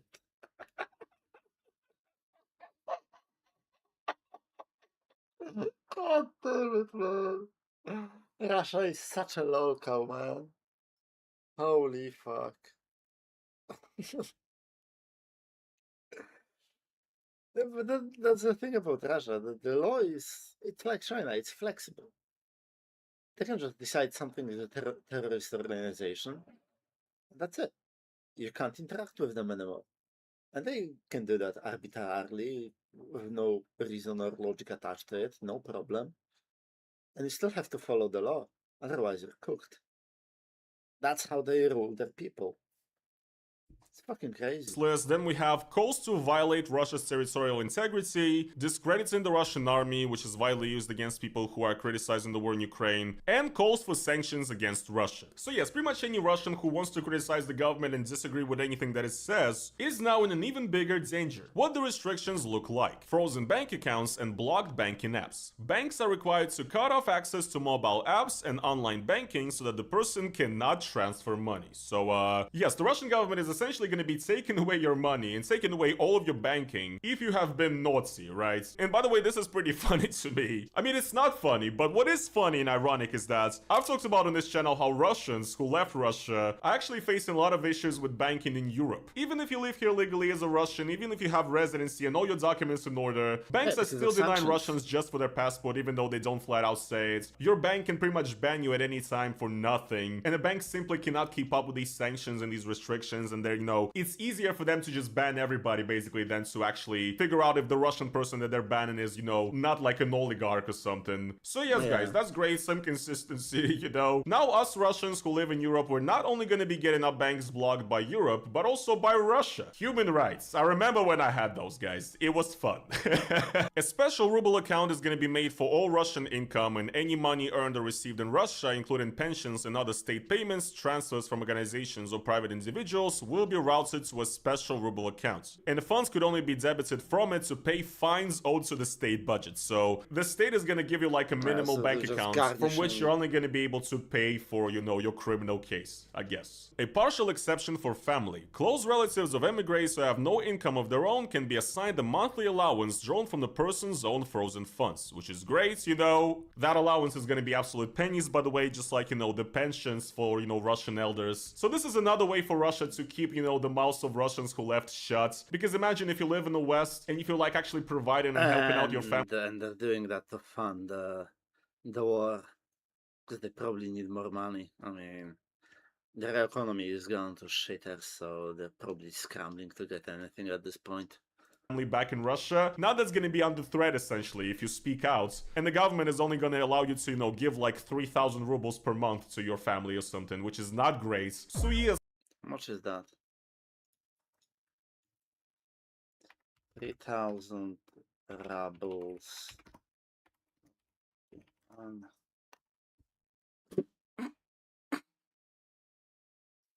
That's 135 Polish zloty.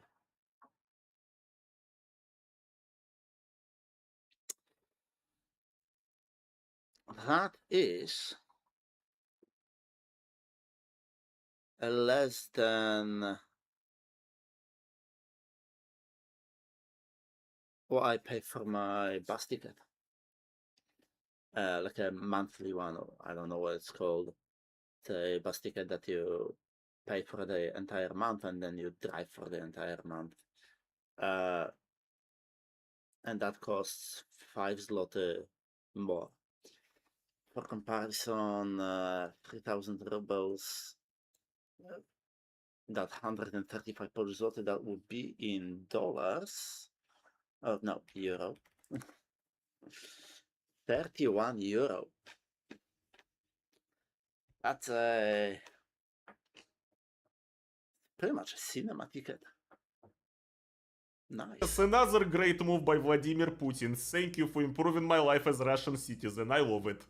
And the next point is also messed up as hell. You're not gonna be able to conduct any real estate deals, and you're not gonna be able to even register a car. Convicted emigres are also barred from registering as entrepreneurs or obtaining self-employed status. So yes, you as a Russian citizen are gonna be banned from buying vehicles and from buying, you know, real estate. And you're not gonna be able to register a business, which is actually a restriction that already exists for Russian men that are, you know, considered as escaping the army. Right now in Russia, we have this digital draft law, according to which if you receive like a summons from the army, and if you do not arrive to the military draft office in time, the Russian government essentially strips your rights away. They take away like your right to register a business, once again, just like here, to drive a car, and most importantly, they also do not allow you to leave the country. You're actually banned from leaving. So yeah, they're introducing something like this for the people who left Russia now too. And this one right here is actually a little bit insane, which is a ban on notarial acts. No notarial action can be performed on behalf of a person who has left the country with a conviction or an unpaid political fine. Nothing can be done under their power of attorney.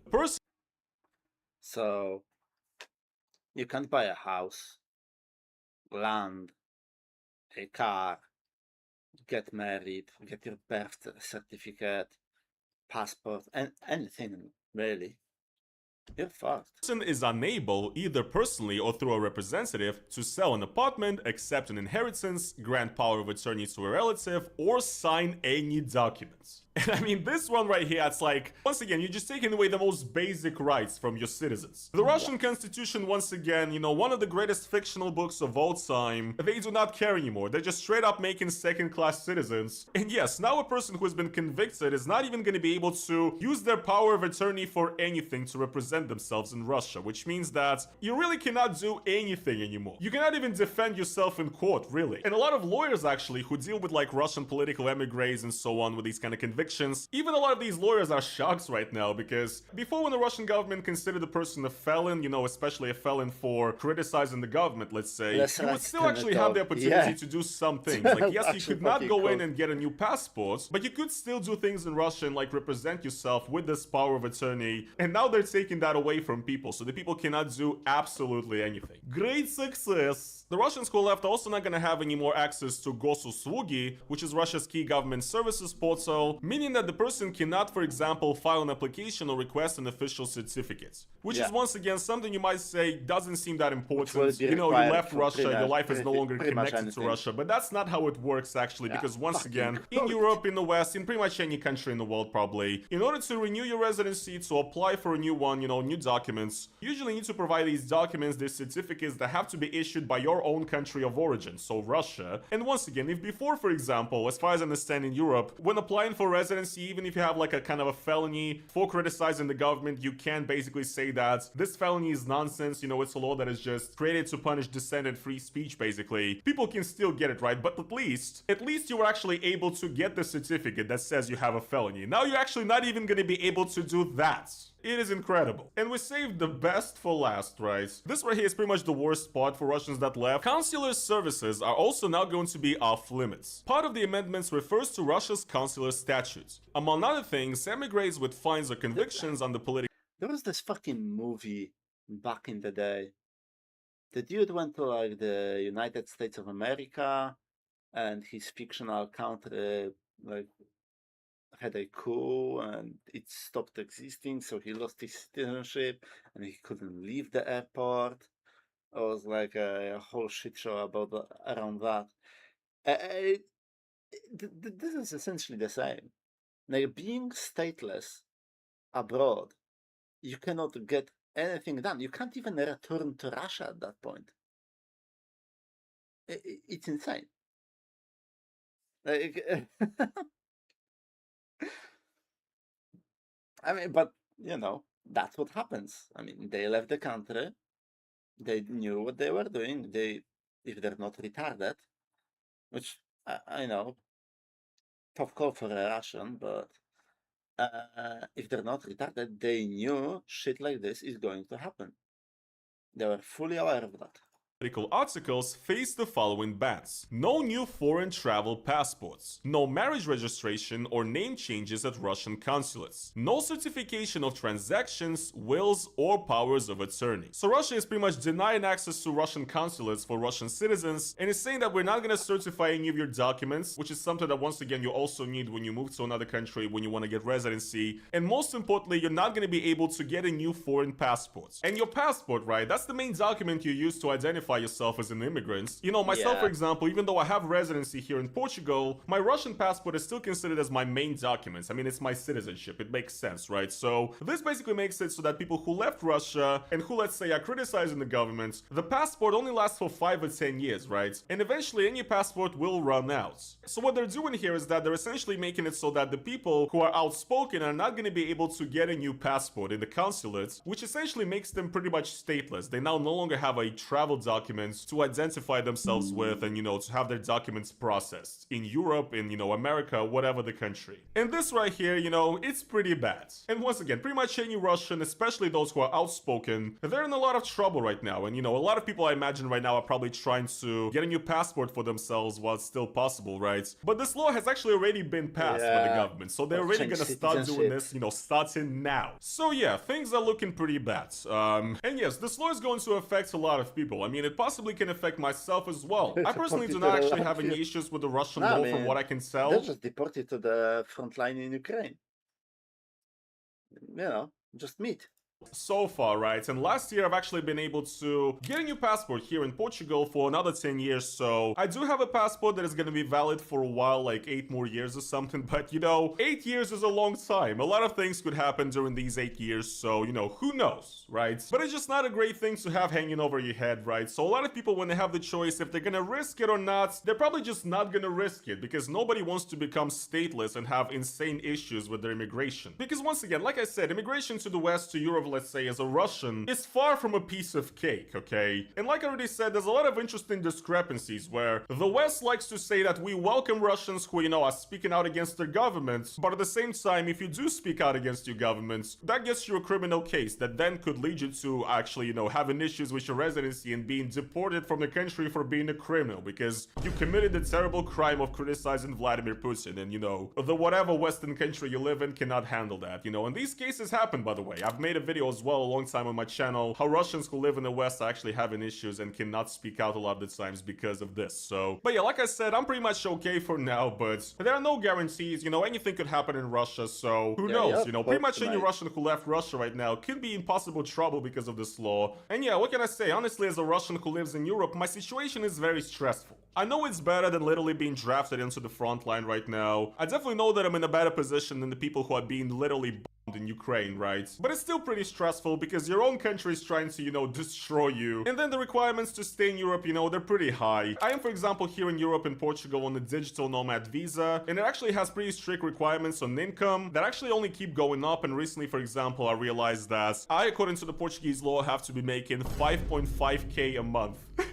In order to keep my visa and to be able to stay here, I'm not here on like any kind of protection, refugee status or anything like that. I'm here as like a regular immigrant with no special privileges or protections. And look, I get it. It's what I signed up for, and I knew that the requirements are gonna be high, but like maybe I kind of didn't realize how quite high they are gonna be. And look, I'm not complaining. Right now, as it is, my channel is doing great. It's doing okay. I can't get over that, line. Thanks to your guys' support as well. Everybody who donates and everything. And I know it's a ridiculous amount of money. I do, but I don't make these rules, right? And I don't want to complain about these first world problems too much because that's what they are, let's face it, but all I'm saying is that it's still really stressful because you know that you have that kind of requirement hanging over your heads, and I know that I have to essentially lock in and grind hard on this YouTube channel. I cannot take a break, I cannot go away, I cannot have some health complication. I need to grind and make content for you guys so I can stay in Europe, or otherwise, they're gonna kick my ass out. Back to Russia, I guess, right? Nah, which back is to Ukraine, mate.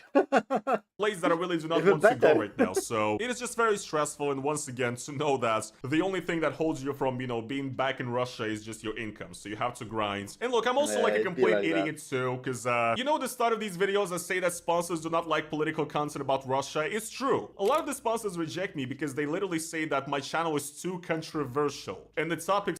Well, most of them still do business in Russia. And to continue doing business in Russia, they cannot be associated with someone that is anti-Russia. So, yeah. I don't remember when I watched it. There was like a video showing that Coca-Cola is still in Russia. It's a different brand, different name, but it's the same fucking drink. And I bet your ass they're getting money for it as well. Just like Coca-Cola was getting money for Fanta in Nazi Germany. Like, they're not gonna leave that market. That's still a lot of people. There's money to be made. I talk You about are can't win too against controversial. I do get some great sponsors sometimes, you know, thanks to them, but a lot of the time, you know, I get some bullshit, man. A lot of sponsors out there that are just kind of scammy, but it's money, right? Which I keep denying because I just do not want to advertise straight up scammy bullshit on this channel. I don't know, I'm just dumb. I'm just too nice, I guess. So, even though I need to make a bag every month to continue living in Europe, I keep denying these scummy sponsors that are coming to me, and you know, I just feel bad. Like, I feel like a fucking idiot, honestly, but I guess I'll get by, you know. If anything, you know, I'm just gonna use the classic power of e-begging to to continue living in Europe, you know, I guess. If it ever comes to that point, that's exactly what I'm gonna do. But yeah, man, like I already said before on this channel, being a Russian who's trying to escape the country right now feels a lot like being stuck between a rock and a hard place. Because your own country is trying to take away your rights, which they're already doing. They're trying to either send you to the front line, to the trenches, or to prison, right? That's where they want you. At the same time, when you try to escape to the west, there's a lot of roadblocks you encounter that make, you know, your life pretty ridiculous. Literally every single Russian citizen in the EU is currently sanctioned, which honestly doesn't do much except that banks basically hate you. That's how I experienced it here, at least, you know. Like I said, I've tried a lot of banks here in Portugal, and most banks, it is extremely difficult to get a bank account if you're a Russian citizen. You could come in as somebody who earns a great amount of money, you could have really good income, you could have European residency of the country that you live in, you could even have like good tax returns from last year, and even then, it is still extremely difficult to open a bank account here, because usually what happens is that the bank wants to deal with you at first, but then when it comes to compliance, they basically just deny you because of your Russian passport, and they do not say it out loud. They never give you the reason that, you know, we do not accept you because you're Russian, but I can read it between the lines, okay? Because there is no other reason why I would be denied as somebody with good income, good taxes that I paid last year, with a residency, so I'm a legal resident in this country, you know. I should be able to be open a bank account, but I get denied anyway. So yeah, opening a bank account in the first place is very difficult, but then, even if you open one, you can still get banned at any moment. Recently in my video, for example, when I talked about sanctions, I talked about how here in Portugal, the governmental bank Caixa Geral de Depósitos has essentially mass banned tons of Russians because the EU has introduced new sanctions where Russians can now no longer have bank accounts if they don't have European residency. And the issue was that this bank had an issue with associating the Russian people's residencies with their bank accounts. So a bunch of people got banned because, according to the bank's internal system, they don't have European residency. So basically, yes, people with Portuguese residency got banned for not having residency. And a lot of people managed to get their accounts back. I personally managed to do it as well. It took a lot of effort, believe me, but some people apparently did not manage to get their accounts recovered and did get banned completely, even though, once again, they're legally here in the country, they do have the right to have this account, but yet, in a lot of cases, it's just easier for banks to just ban everybody, because the banks, they cannot keep up with these regulations and restrictions, and they don't really care to apply them in the right way. Like, so it's easier for them. It's the main reason why small companies usually cannot win against big companies, and why big companies are constantly lobbying for more laws, more control, and shit like that. Like more government oversight. Compliance is fucking expensive. That's the main issue. Like, if you want to make, I don't know, whatever, like a fucking calculator or whatever, there's so much fucking compliance you have to do with that. That's why it's so expensive to create any product. So smaller banks, or you know, not even like smaller banks, even just big banks, when they see the bill that they will have to pay, essentially how much it will cost to be compliant, and you have a choice of fuck all Russians and be compliant immediately, or going case by case basis, clog your fucking office workers so they do only compliance on this specific issue. The choice is kind of clear to them. It's cheaper to forgo the money of the people that should be able to have a bank account and just ban everyone. It's just the cheaper option for them. And make no mistake, they don't give a fuck about you. Them to just ban all Russians altogether, or just not let them have any bank accounts in the first place, which is what a lot of banks are doing. And the thing is that a lot of these sanctions, they actually don't sound terrible on paper, and they don't sound life-ruining, and it makes it look like if you have a residency, if you stay here in Europe legally, you're not gonna have any issues. But once again, in practice, it actually doesn't work like that, and when you come to the bank trying to deal with them, show them these European regulations, they don't know what you're talking about, because they're not really used to dealing with these Russians, you know, who are all scary and sanctioned, right? So it's easier for them them to just ban everybody. That's what happens. And then again, in a lot of countries of Europe, the bureaucracy...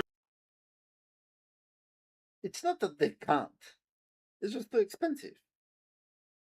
Trust me, I mean, banks do a lot of compliance already. I mean, banking is one of the most regulated industries there is. Because just how much power and how much you can fuck everything up. Like, so they can definitely do that. It's just not economically viable to do so. You don't matter enough, I guess. Is pretty broken right now, and there's many cases where in Portugal, for example, it takes like a year for people to renew their residency, to get a new residency card, and so people have to live with no ID for like a year. And if you're Russian in that situation, in a lot of cases the bank is also going to be pretty much just banning you because you don't have a residency, and showing the bank that you actually have a paper where you applied for the residency and for the renewal, it doesn't solve the problem, and the bank is still going to ban you. So it's just an insane Kafka-esque like circle of hell that once again the Russian government is doing its best to also make worse now. So yeah, what can I say? The life of a Russian immigrant trying to escape Russia right now is a lot of fun. Lots of fun, you know, things going on. And at this point, you know, there's been so much bullshit happening that, like, I'm not surprised by anything at this point, honestly. And I just really hope that we get by. You can probably get a little more sympathy in Poland, at least from the government.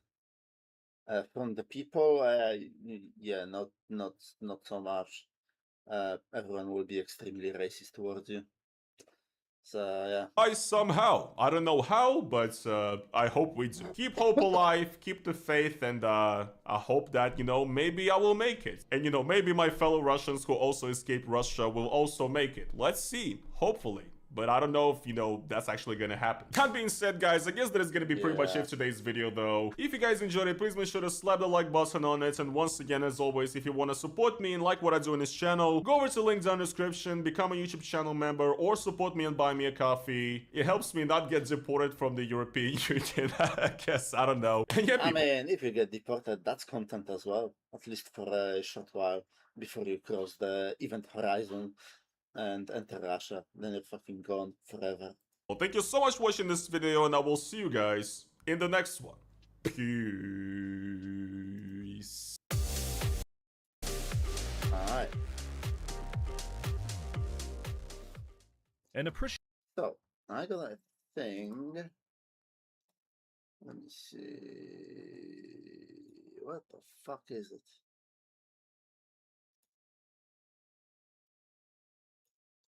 There it is.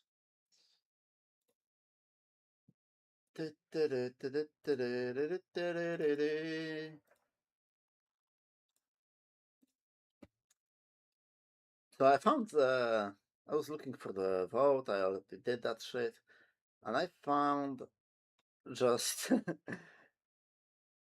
all the designs that people have submitted, because pretty much anyone can submit a design for the new Euro banknotes.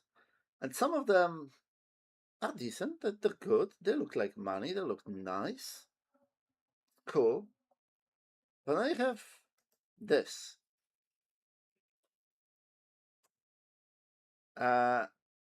Submitted by a Belgian for a 50 euro note, which is one of the most popular notes. The 20 looks nice. Which one? And the 50 looks legit. 20. Oh yeah, this one with the bobber. Submitted by a Pole, obviously. You see, and that's the difference. A Belgian submitted a 50 euro note because it's the most popular note. A Polish person submitted a 20 euro note for the exact same reason, but we're poor. So for us, the most popular note is a 20 euro note. So yeah. So there's Miku. Loads of upvotes.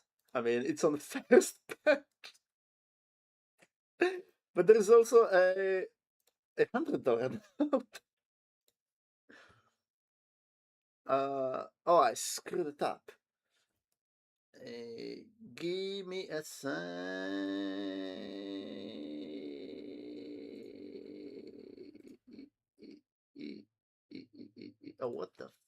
is that?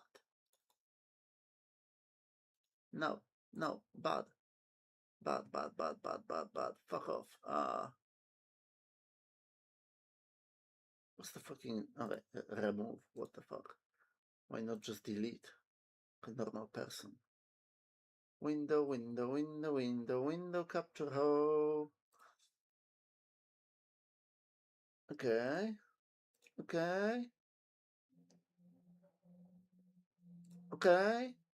There we go. And we do this.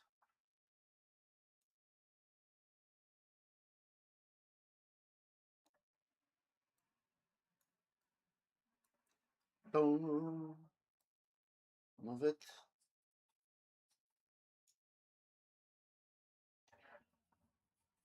Like here.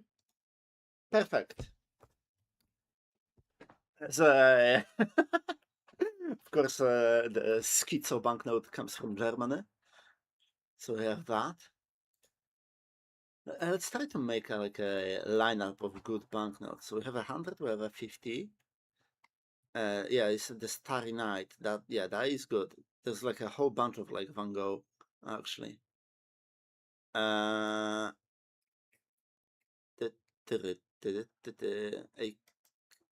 is that? Father of Europe. Charlemagne? Yeah, Charlemagne.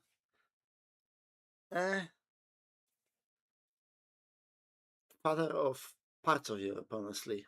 Not all of Europe. I think that would be like super polarizing. More birds. Go with a knife. I love it. So we got a 150. We need a good 20. USB-C. That's a perfect one.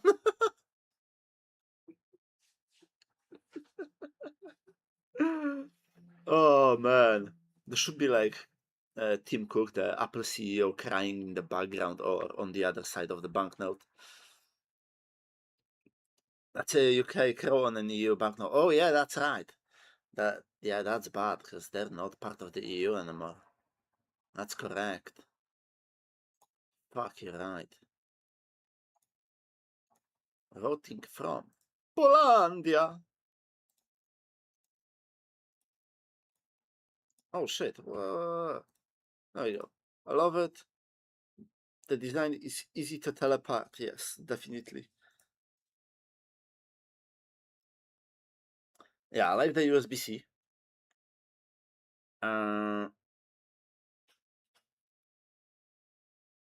Ursula's Dream banknotes.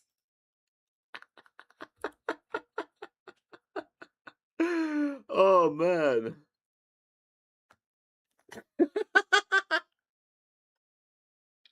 Fuck. That's a little on the nose. Right?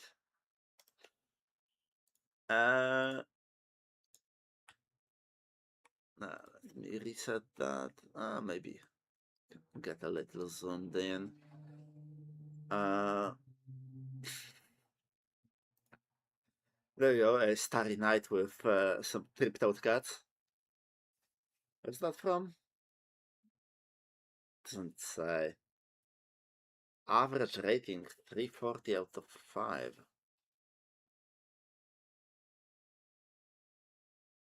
Huh.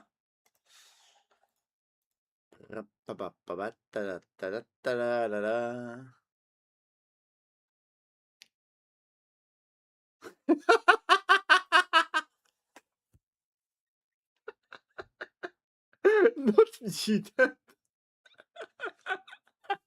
Fucking shots fired at the US. Fuck. That is good.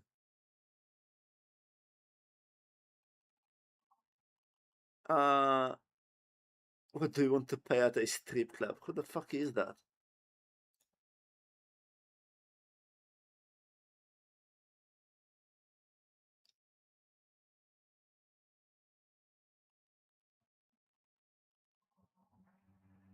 Who the fuck is it?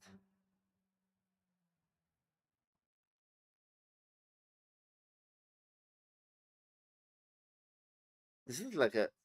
It feels like it's a protein mixed with fucking Mao Zedong or some shit.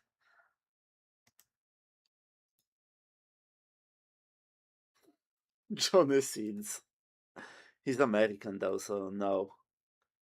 Oh my god, and the hammer and sickle. Yikes.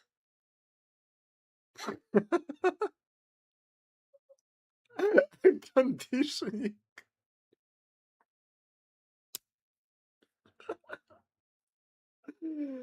Oh my.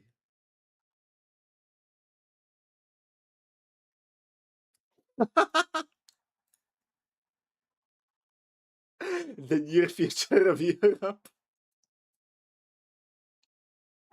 Okay, whoa. If the Islamists take over Europe, at least it will not be a communist state. Communism does not work very well with Islam. So there is that. Could be worse.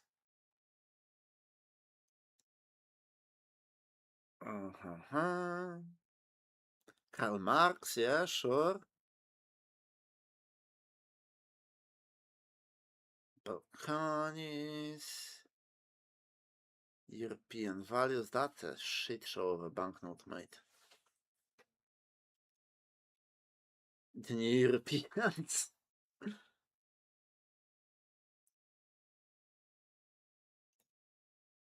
Stalin, yeah. Exactly what I would have expected, yeah. Jesus. One charger for all, yeah, another one, yeah. We take that. Merkel. Oh, yes. We do vote for her.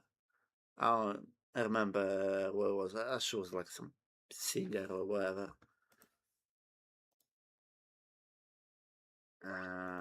What is that? Access reserve. Nah, don't get it. A lot of this shit just doesn't happen in Europe, in like Poland. Just the Western Europe.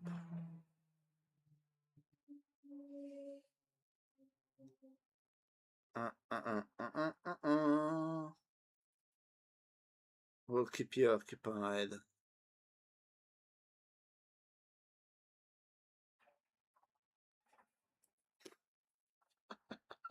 I think that's the forest fires and shit. Probably some age verification get. Yeah, true. But that's like UK. Who gives a fuck about them?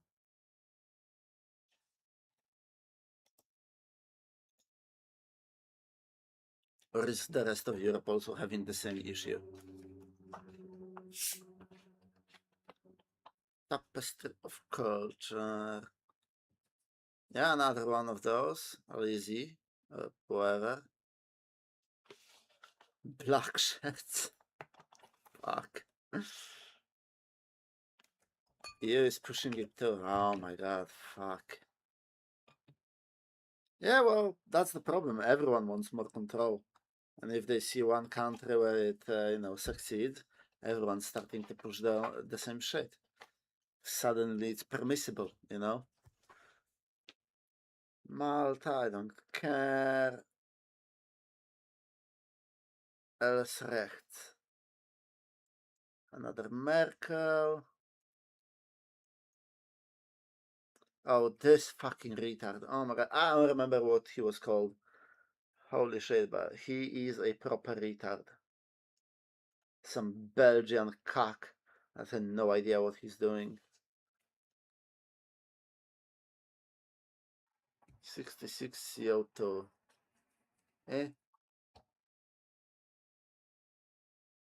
Buff Talon. Verhofstadt, yeah. Verhofstadt. Yeah, it's actually in the name. Fuck. I am retarded. There's Pope, Einstein, but designed in paint. Is that Macron?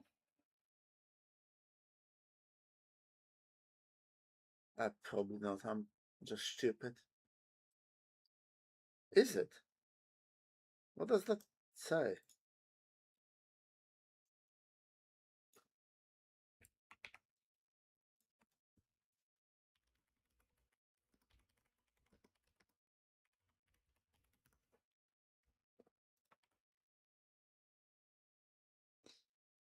I'm surprised that the president isn't on any of the options. Okay, cool. Yeah, go fuck yourself. Right, so those are, by the way, all of these.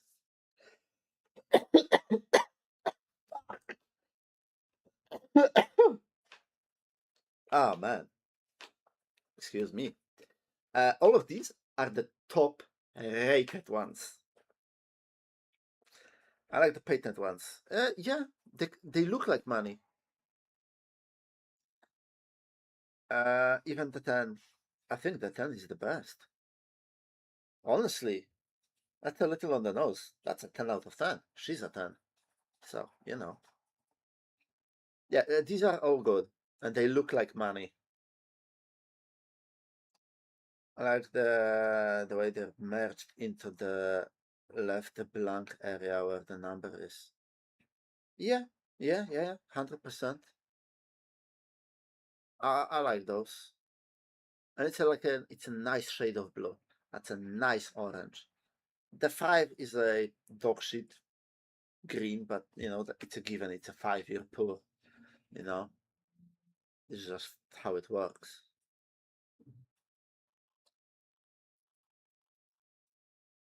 They are color coded. The color isn't random. Yeah, I know, but you still can nudge the color into, you know, a slightly better shade of it, right? Like this 5 and this 5 are not exactly the same color. Like, yeah, the borders will be, because they have to be, or whatever. But the whole of banknote, this is still a nicer color thematic than this, even though that's a better banknote. But, you know, like this 20 and this 20, this is clearly better than this. Oh, yeah, sorry, this one. So this and this is more greenish because of the, you know, because of the painting. This is just the borders, and there's like this, you know, parchment color because it's like Da Vinci stuff. Yeah, that lower 5 looks less correct color. Yeah, I mean the border is probably correct or whatever, but you know, I do agree that I like those. This entire lineup right here, I like all of those. They're all good. Can I set my fucking... I can't. Whatever. Bobber. I just hope. I can only wish. I want a Miku 50. Come on, man. I need this in my life. That would be such a win.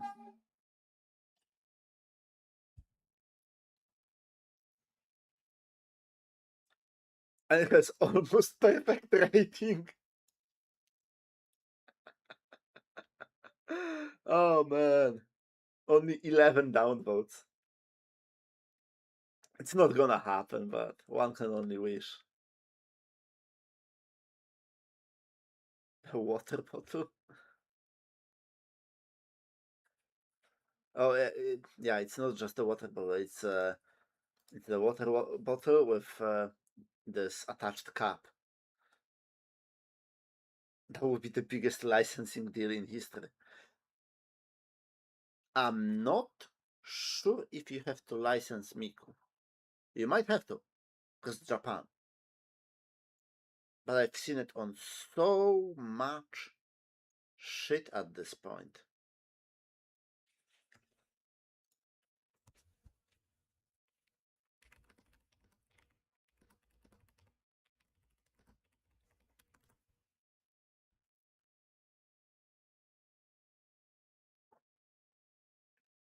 To use Hatsune Miku, you generally need to get a license for commercial purposes.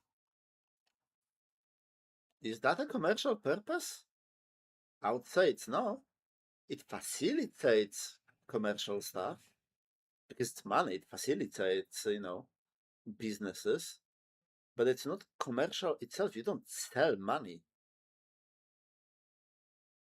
Yeah. If you're not earning revenue from your music or videos featuring Miku, you should not be running afoul of the guidelines. For non-commercial use, you can use her voice bank and software without a license. Oh, yeah. Because that's another thing. We're talking only about the image. Miku is actually a voice synthesizer suite from Yamaha, I believe. Yeah.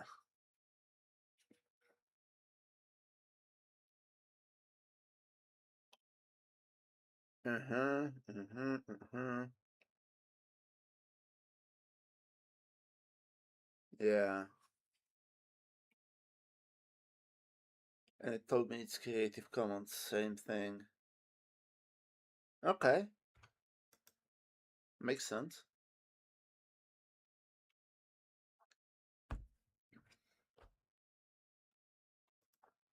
Oops, what did I close? Oh, yeah, the 10.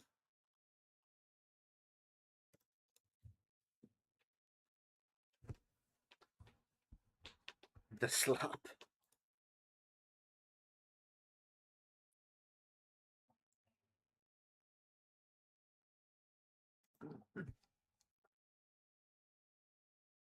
The Apostle of Europe, nah. Fucking a swan. What? Tutto passa. Oh, there's a SpongeBob on a 200. Cool. Yo, Fiat 500 on a 500 euro note.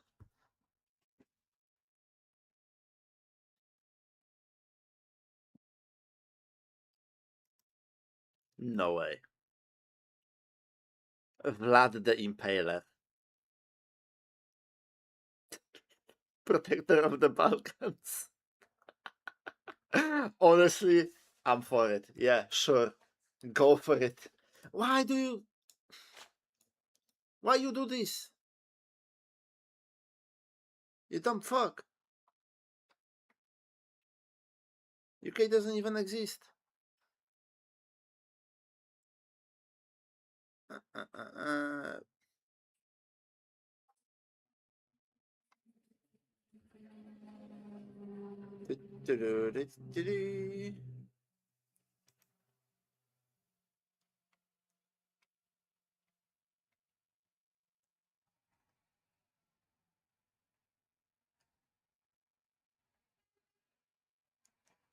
Wait, what is this website? Is this even official? Yeah, it's a parody, not affiliated with the European Central Bank. Yeah, that makes sense.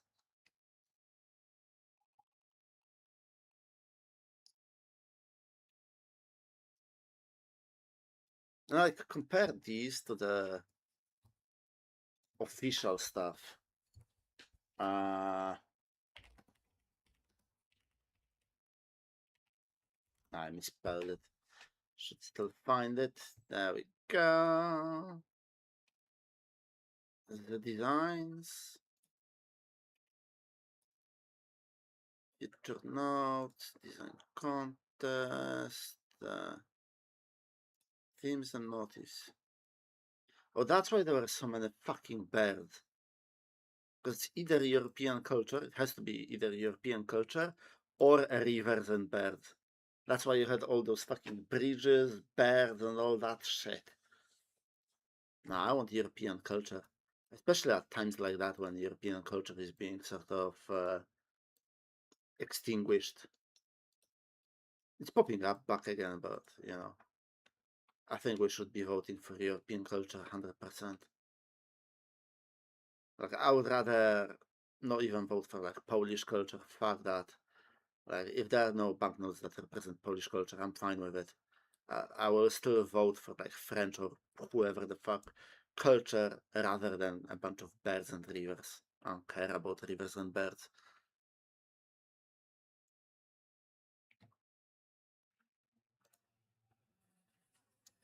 Survey.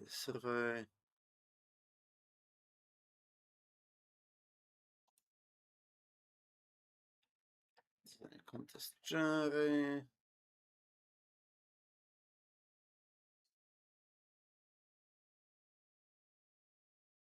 Bunch of rules. That's not what I'm interested in now. Next up, European errors. Yeah, exactly. Like, or European farms, and you will just have some random farmland on your banknotes. That is stupid.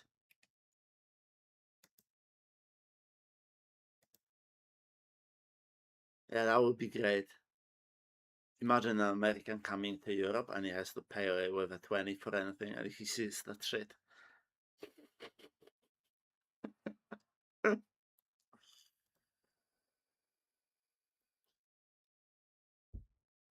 This is a good one as well. I'm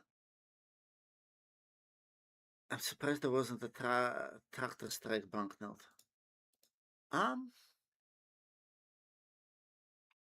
Well, these are the top rated.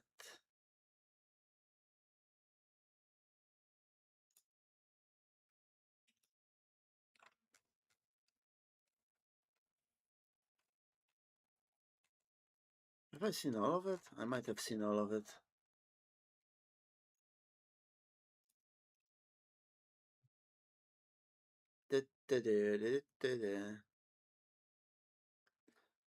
Farmer striking is very European, yes.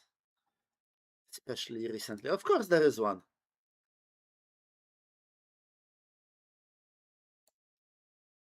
What the fuck does that say?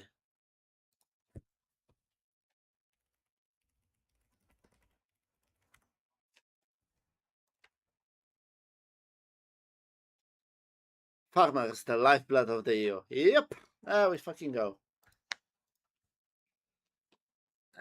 There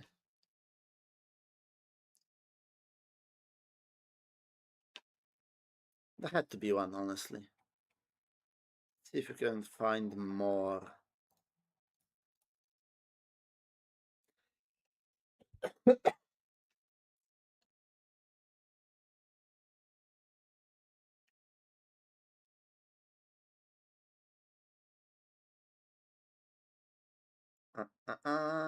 Nope.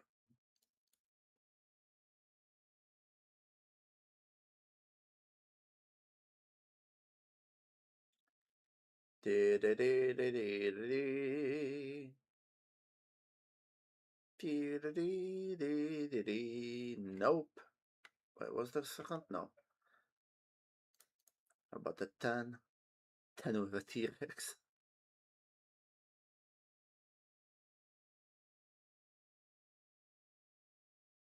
The Dutch Disruptor. She looks like a Karen.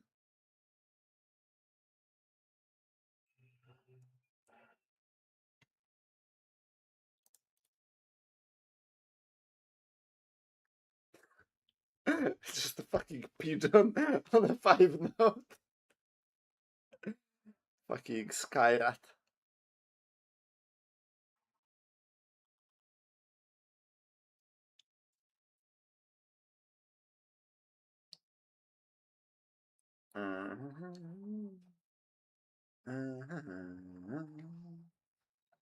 Yeah, that was just one. Whatever. Alright.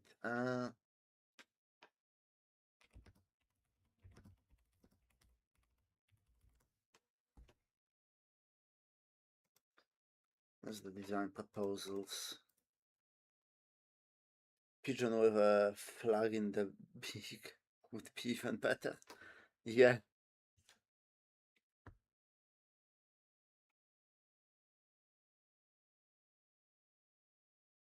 With the full conditions of use. Yeah. 9E, I think was my favorite out of these. Yeah. That looks like money, and it's a good set of people. With a fag, yeah, just smoking. But then again, the pigeon would have to do a Slav squat, you know? Or at least have like a Adidas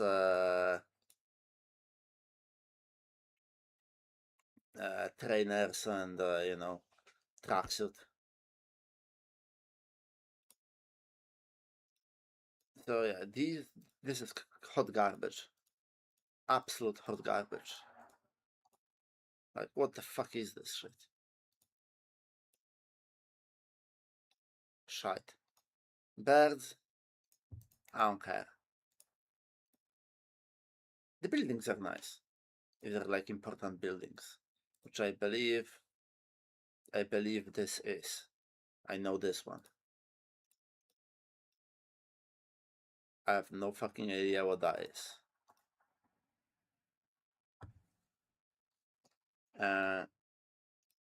More people, but that's the Facebook design one, so we ignore that immediately.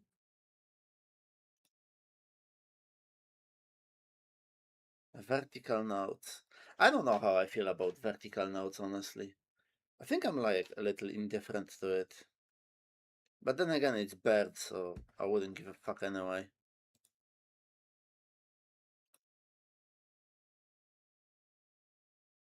VTubers on banknotes then? I mean, we could do that. Europe has quite a few. There's like Sko, there's Shy Lily. They used to be in, no, she was in UK, fuck, no. There's this Polish VTuber. I think she's like a cow or something. Salray. So we got Salray, Shy Lily, Sko, the Polish one that I don't remember its name. So that would be like a 200, 150, a 20. We need a 10 and a 5. So I need 2 more VTubers.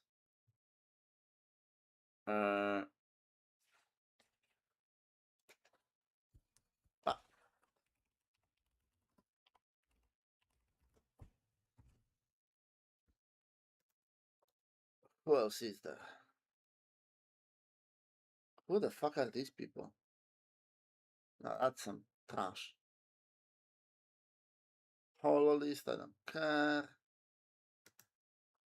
What is that?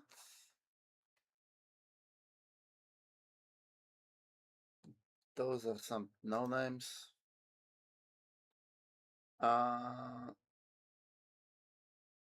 What do you mean? What do you mean? What do you mean? I'm trying to figure out if Europe has enough VTubers that are prominent enough to have them on the banknotes. That would be an amazing idea. And that would be, you know, like going with the spirit of the current age, right?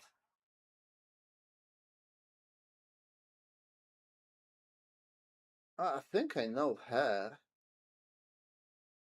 Cyprus.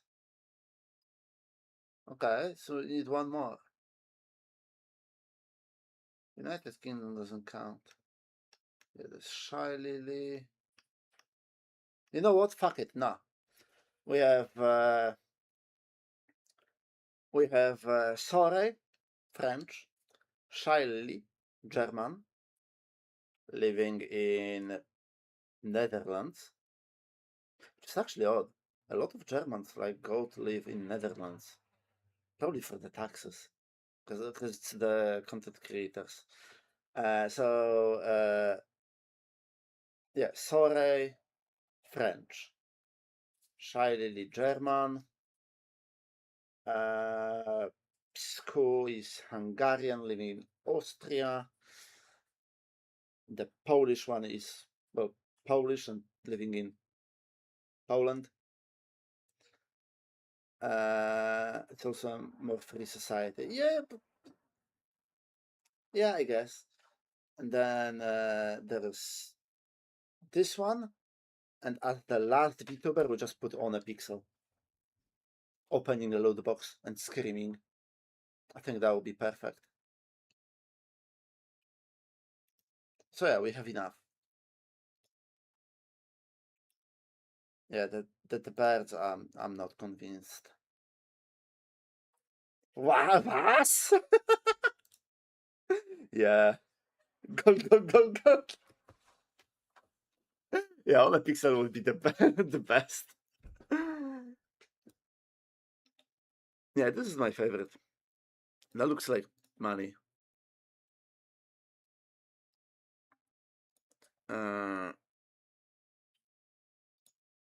And these are like important people. Healthy gambling representative. Very healthy. Oh my god, he was so distraught when they brought the X-ray cases to CSGO. Or, well, CS2, I guess, nowadays. He hated it. Okay, these notes are incredibly shit as well. That looks awful.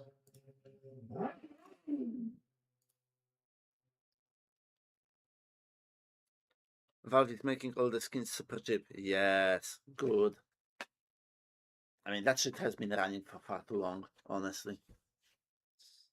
So that's like Marie Curie, but I mean, you know those clips on YouTube where there's like a video and it's like, I don't know, a fucking Karen, and they make a stop frame and draw her as a caricature very quickly. This is what it looks like. It's fucking awful. It's inconsistent as well. So this looks like it's drawn with a pen in your textbook. This kinda as well. And then this looks like it's like properly sketched, just the hat being drawn. I don't even know what fucking species this is. I don't care. Alright, so another vertical one with them people. And on the back there is essentially what could be described as Facebook art. No, I don't fuck with that. H, birds again, and buildings. And they're like the European buildings, so it's not like national buildings or anything. Probably not to upset anyone or whatever. Classic style reimagined with more youthful modern twist. Nah, it's mostly about security, but since they're redesigning, they're changing the look as well. But most of it is just trash. There's no fucking soul whatsoever. Or no like connection. It doesn't scream Europe, it's just like a fucking bird. Might as well put a rat on it, you know? And more birds. Yeah, these are awful. Yeah. Design is clearly the best.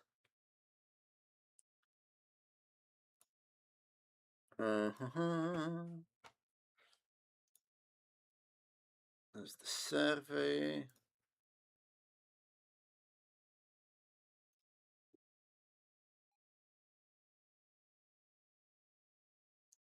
Oh yeah, I already did it. Okay. I've heard that it's supposed to be like the next round or whatever. No.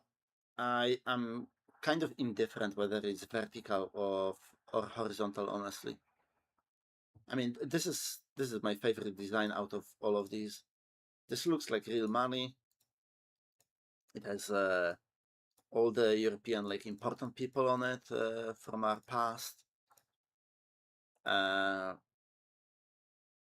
It just looks good. The color is a bit washed out. I would like more vibrant color, but that would probably fuck with the portrait, you know?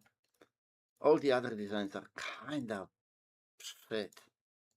Like, the only one that's sort of good is this one. But then again, it has like Facebook art on the back, which I don't like.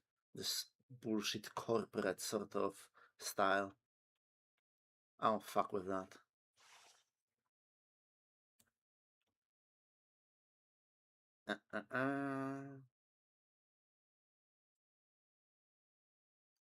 Check all designs. Is there more?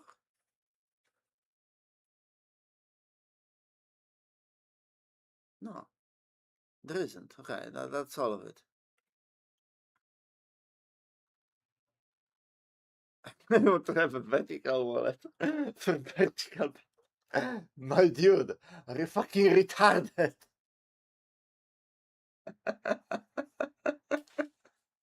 You don't need a vertical wallet. Well, okay, no. You're actually correct.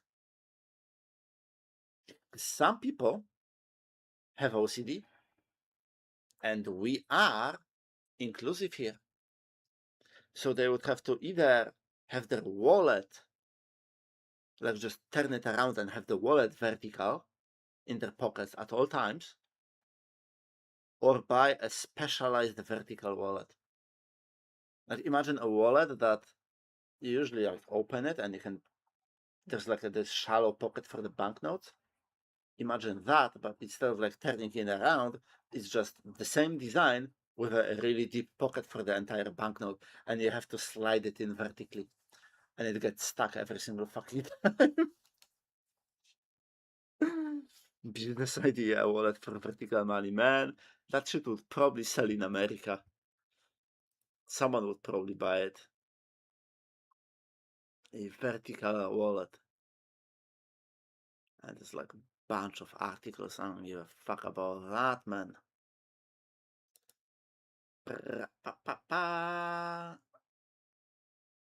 Eh? Nah, that's not it. Oh yeah, I have this thing.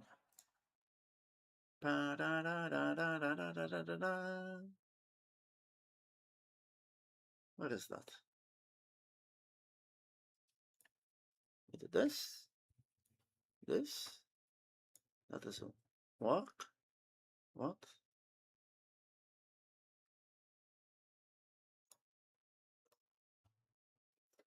Let's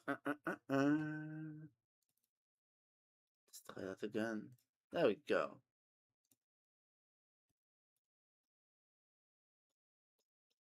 Where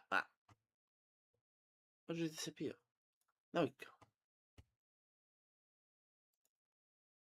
30日ポーランド語の勉強を続けてみてどれくらい成長したのかっていうのをポーランド語だけで話してみたり、もしね言葉に詰まったり日本語とか英語言っちゃったらこれを飲むとバルゾドゥージェクレープパンイエレン1映るはいナゾロベ That's actually pretty decent. Bardzo gorąco. But then Dzień again, dobry. Jestem. they probably have easier time learning Polish than English. We have a lot of the same sounds in our languages. There's some weird shit in Polish that they probably can't pronounce properly. And there's a bit of that in Japanese as well for us. That's like a bit harder. But generally speaking, the languages phonetically aren't that far apart.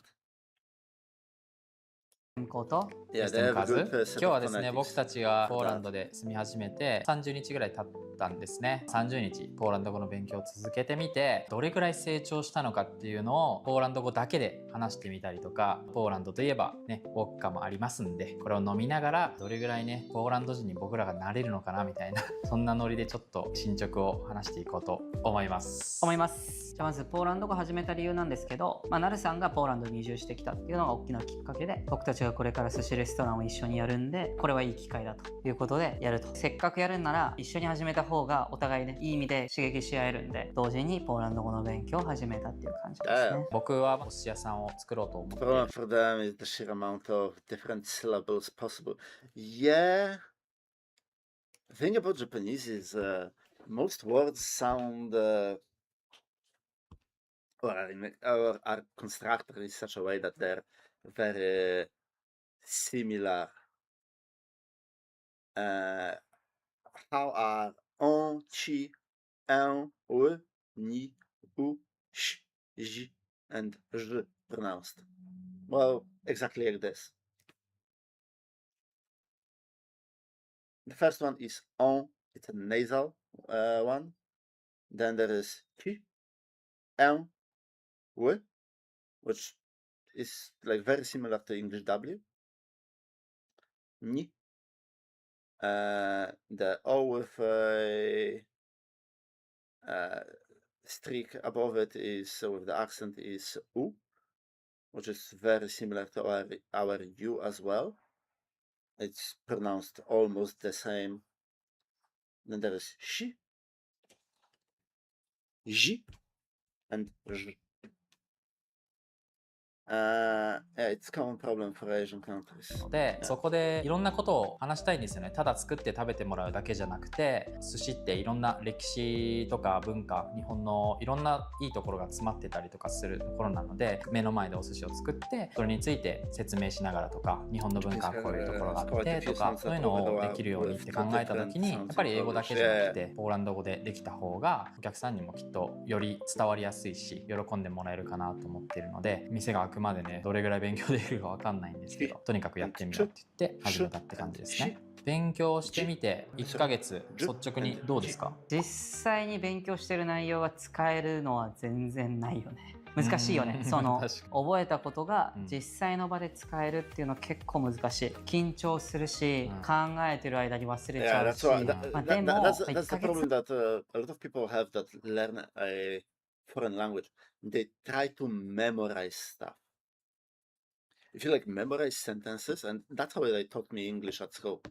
I didn't learn jack shit when it comes to English at school. Nothing. The teachers were dog shit because they taught me to like memorize. They would like tell you to memorize sentences like, "Oh, where can I find a gas station?" or wherever, like a petrol station, whatever. It's stupid shit like that. Oh, how much is the bread? It's dumb. That way, if you learn that way, you will never have the correct sentence for your current situation in life. Because life is complex. You can't have a situation like a sentence prepared for every possible situation. I think that's a big mistake a lot of people make, especially the older generation. 前と比べたらすごいと思う。ちょうど1ヶ月前に僕らで話し合ったのがあるわ。ポーランド語始める前というか、まあ初日みたいなあるんで、これちょっと流しておきます。Dzień dobry. Jak masz na imię? Tak.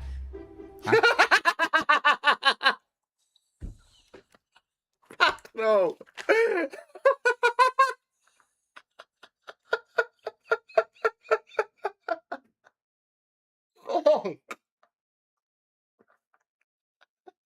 Jak masz na imię? Tak. What's your name? Yes.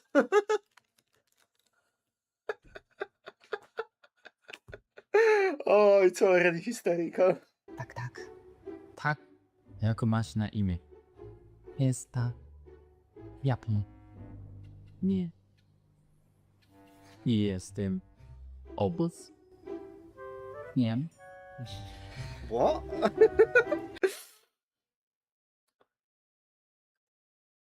That's a running joke in JP language learning. Oh, I think that's a running joke all over the place then. まあそこから比べたらね成長したと思うんで、今日ね見せれたらと思いますが、なるさんなんか変わったことある？お店とか注文する時はもうほぼほぼポーランド語だけでできるんじゃないかなってマジ思います。複雑なのは無理で、すごいね。これをくださいとか、例えば僕は毎日カフェでデスクワークをやってるんですけど、そこ注文するときにポプロシェ、シロドニエ、ゴロンツォ、アメリカーノとか、すごいすごいすごいすごい。トゥータイとか、わかんないわ。For here for takeaway って言って。They're struggling with I don't even know what the fuck to call it, because the thing doesn't fucking exist in English. A lot of languages have it, like the words end differently depending on the situation, especially whether stuff is like female or male, and everything is female or male. Like a chair would be male. A spoon in Polish is female. Both Polish and Japanese are. Hey, what the fuck is that word? Agglutinative. That's what we mean. So learning just takes time and memorization for adults.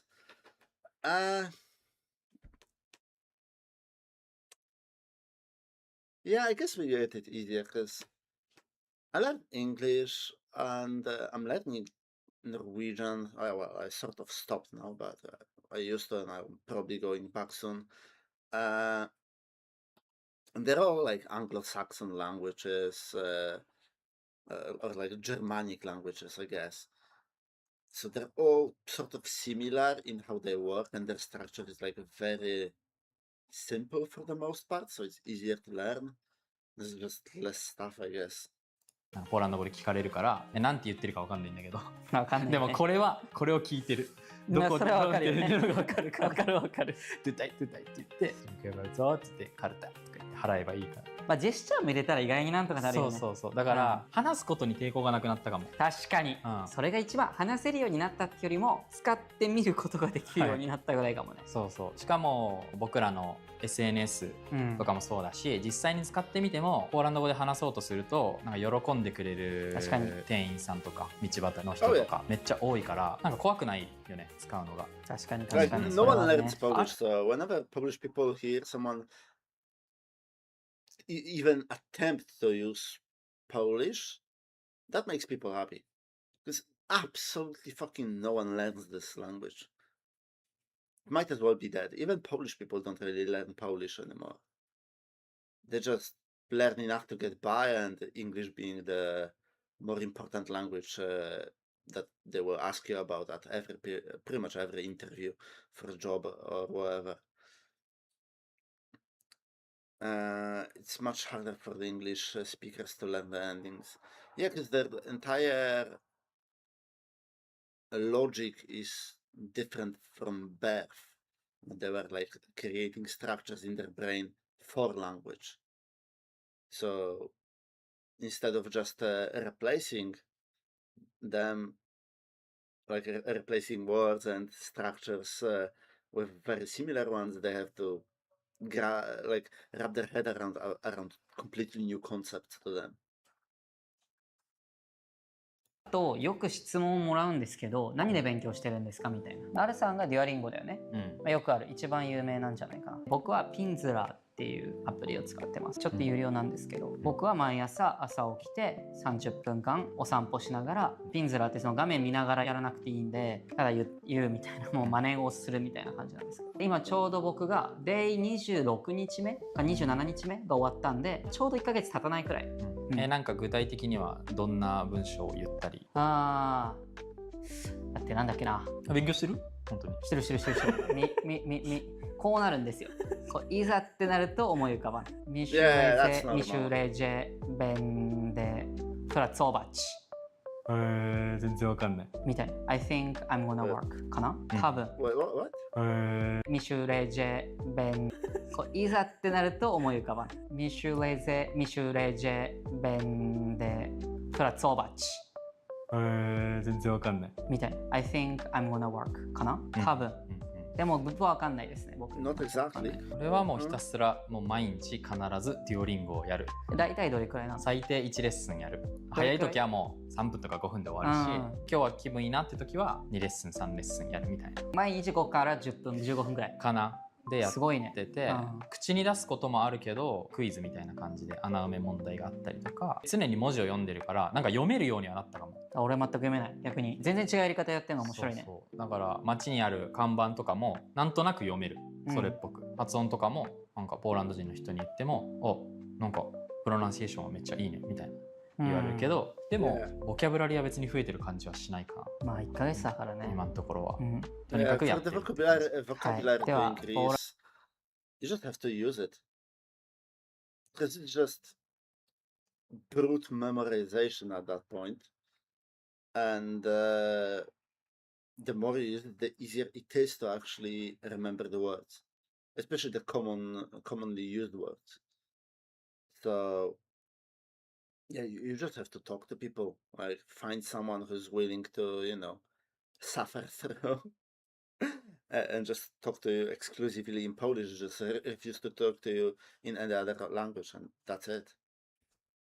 ポーランド語だけで喋ってみたと、ちょっとぐだる可能性があるんですけど話せなすぎて、とりあえずポーランド語だけで会話します。ジェスチャーあり。そう僕らもお互いの勉強してることは知ってるけど、実力がどれぐらいあるかとか分かってないんで、勉強してることで満足しちゃってるかもしれないから、テストですね。現状確認ですね。まあ定期的に出します。これもみんなに見られることでね。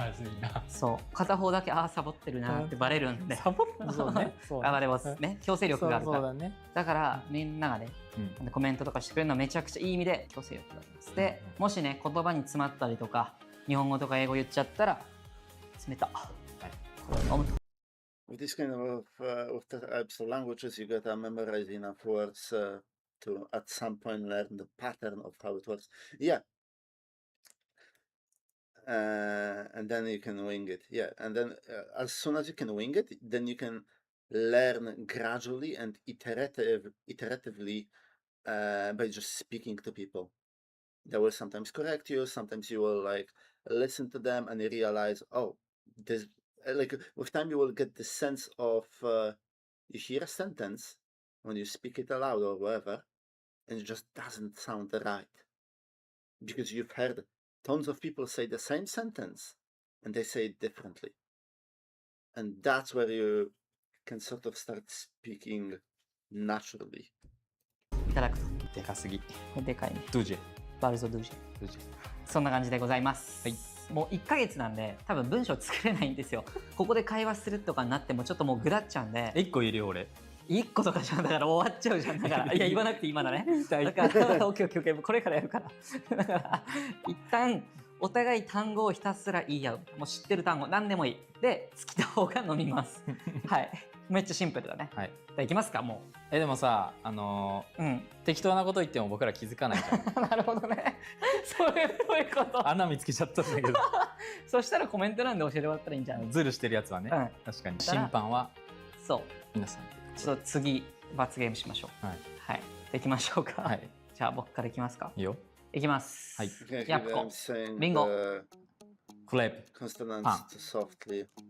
Jeden. 1. Yeah. ずる。カバ。コーヒー。ドゥシェ。でかい。コート。猫。バルゾ。とっても。ピース。犬かな。ドゥバ。Peace. PS. 2。マジでずるいだろそれ。いやいや。3。チュテル4。ぐだる。リバ。魚。Well, come on, you can get 5. Yeah. Yes. I am. パンヨンク。雲。すごいすごい。And that's the problem with English people learning Polish. Jestem, I am. It's sort of correct, but it can be like used differently sometimes.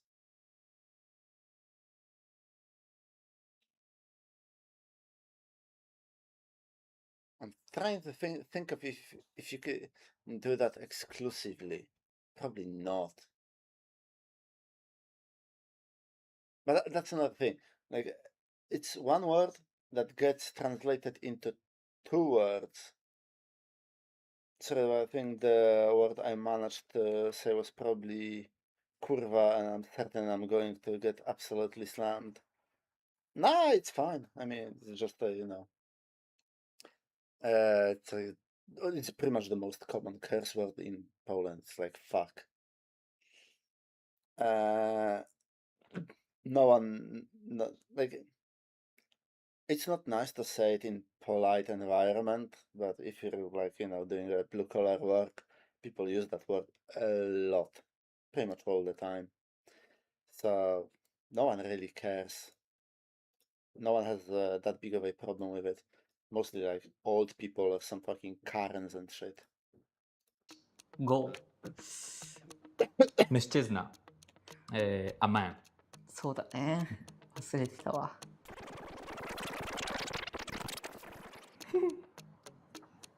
はい。一回やばいって思うともう頭からね。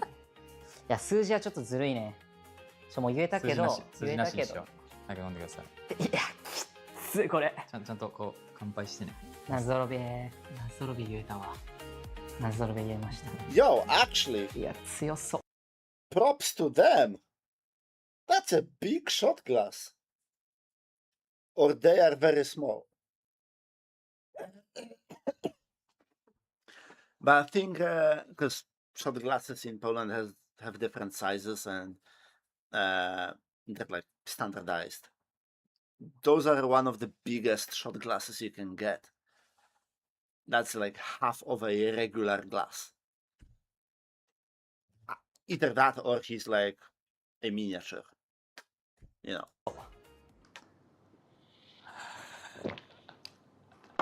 And judging by how long it took him to down the whole thing, that's a big shot glass. Respect. Oh yeah, and I know these glasses. Yeah. So I have this glass. It's similar size to the glass that he used, and the shot glass will be like this. It's a pretty big shot glass. どんどん弱くなっていくっていうね、負けた方が。次行きましょう。次のゲーム。次ちょっとゲームのルールを変えようと思ってて、片方が質問をして、それについてもう片方が答える。で、それが終わったら、またもう片方が質問して、それに答える。で、答えられなくなった方が負けですね。いきますか？はい。はい。Як маєш на ім'я? Jestem Kazu. Okay. Jak się masz? Bardzo dobrze. Bardzo dobrze. Okay. Czy pan rozumie po angielsku? Tak, rozumiem po angielsku. That po angielsku was almost fucking perfect. Bardzo dobrze. Czy pani rozumie po polsku? Trochę. Ja też. Their pan sounds like pani, and pani would mean a woman instead of a man, so that might be an issue. Gdzie jest Warszawa? Warszawa?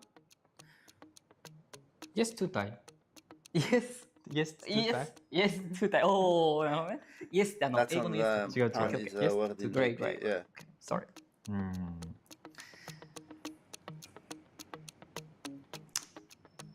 Gdzie jest Biedronka? それはダメだよ。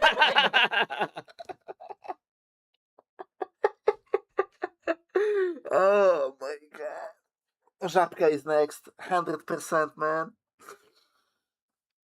That's like one of the most useful sentences you can utter in Poland. Gdzie jest Biedronka?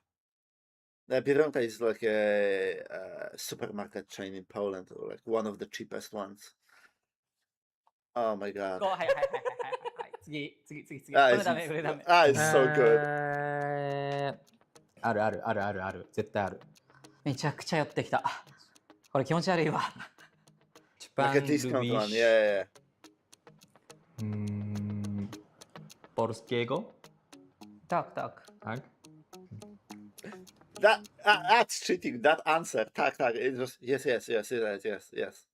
That is bullshit, man. He's cheating. That's way too Szczepan easy. pojechać w Warszawie? That sentence, no. That could mean anything almost. Feels Japanese though, yeah. Bytecode. Oh, you mean that? Yeah, they keep repeating so there.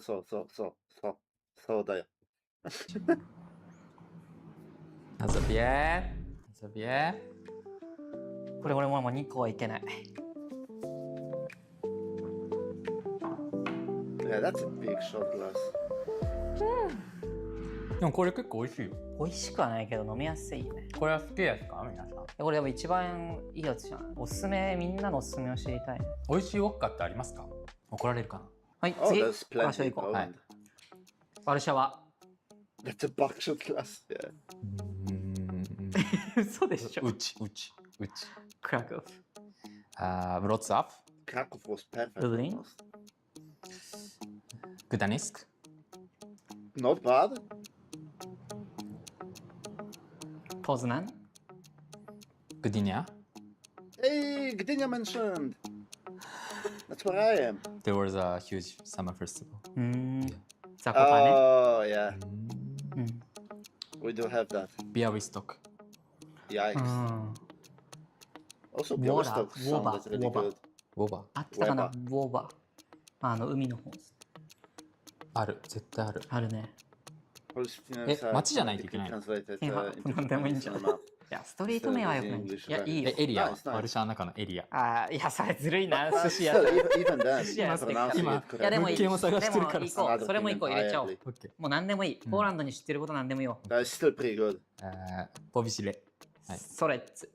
ソレッツね。エリアね。プラガ。プラガね。有名だよね。技術庫。池、でっかい池なんだよね。行ったんですけど、めっちゃ良かった。いいな。I mean, okay.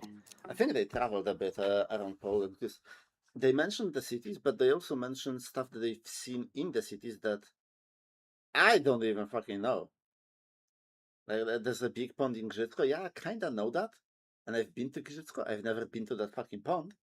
Doesn't give a fuck about that bumfuck nowhere city. What's the channel name? Koto Learning Polish. Koto dot like full stop.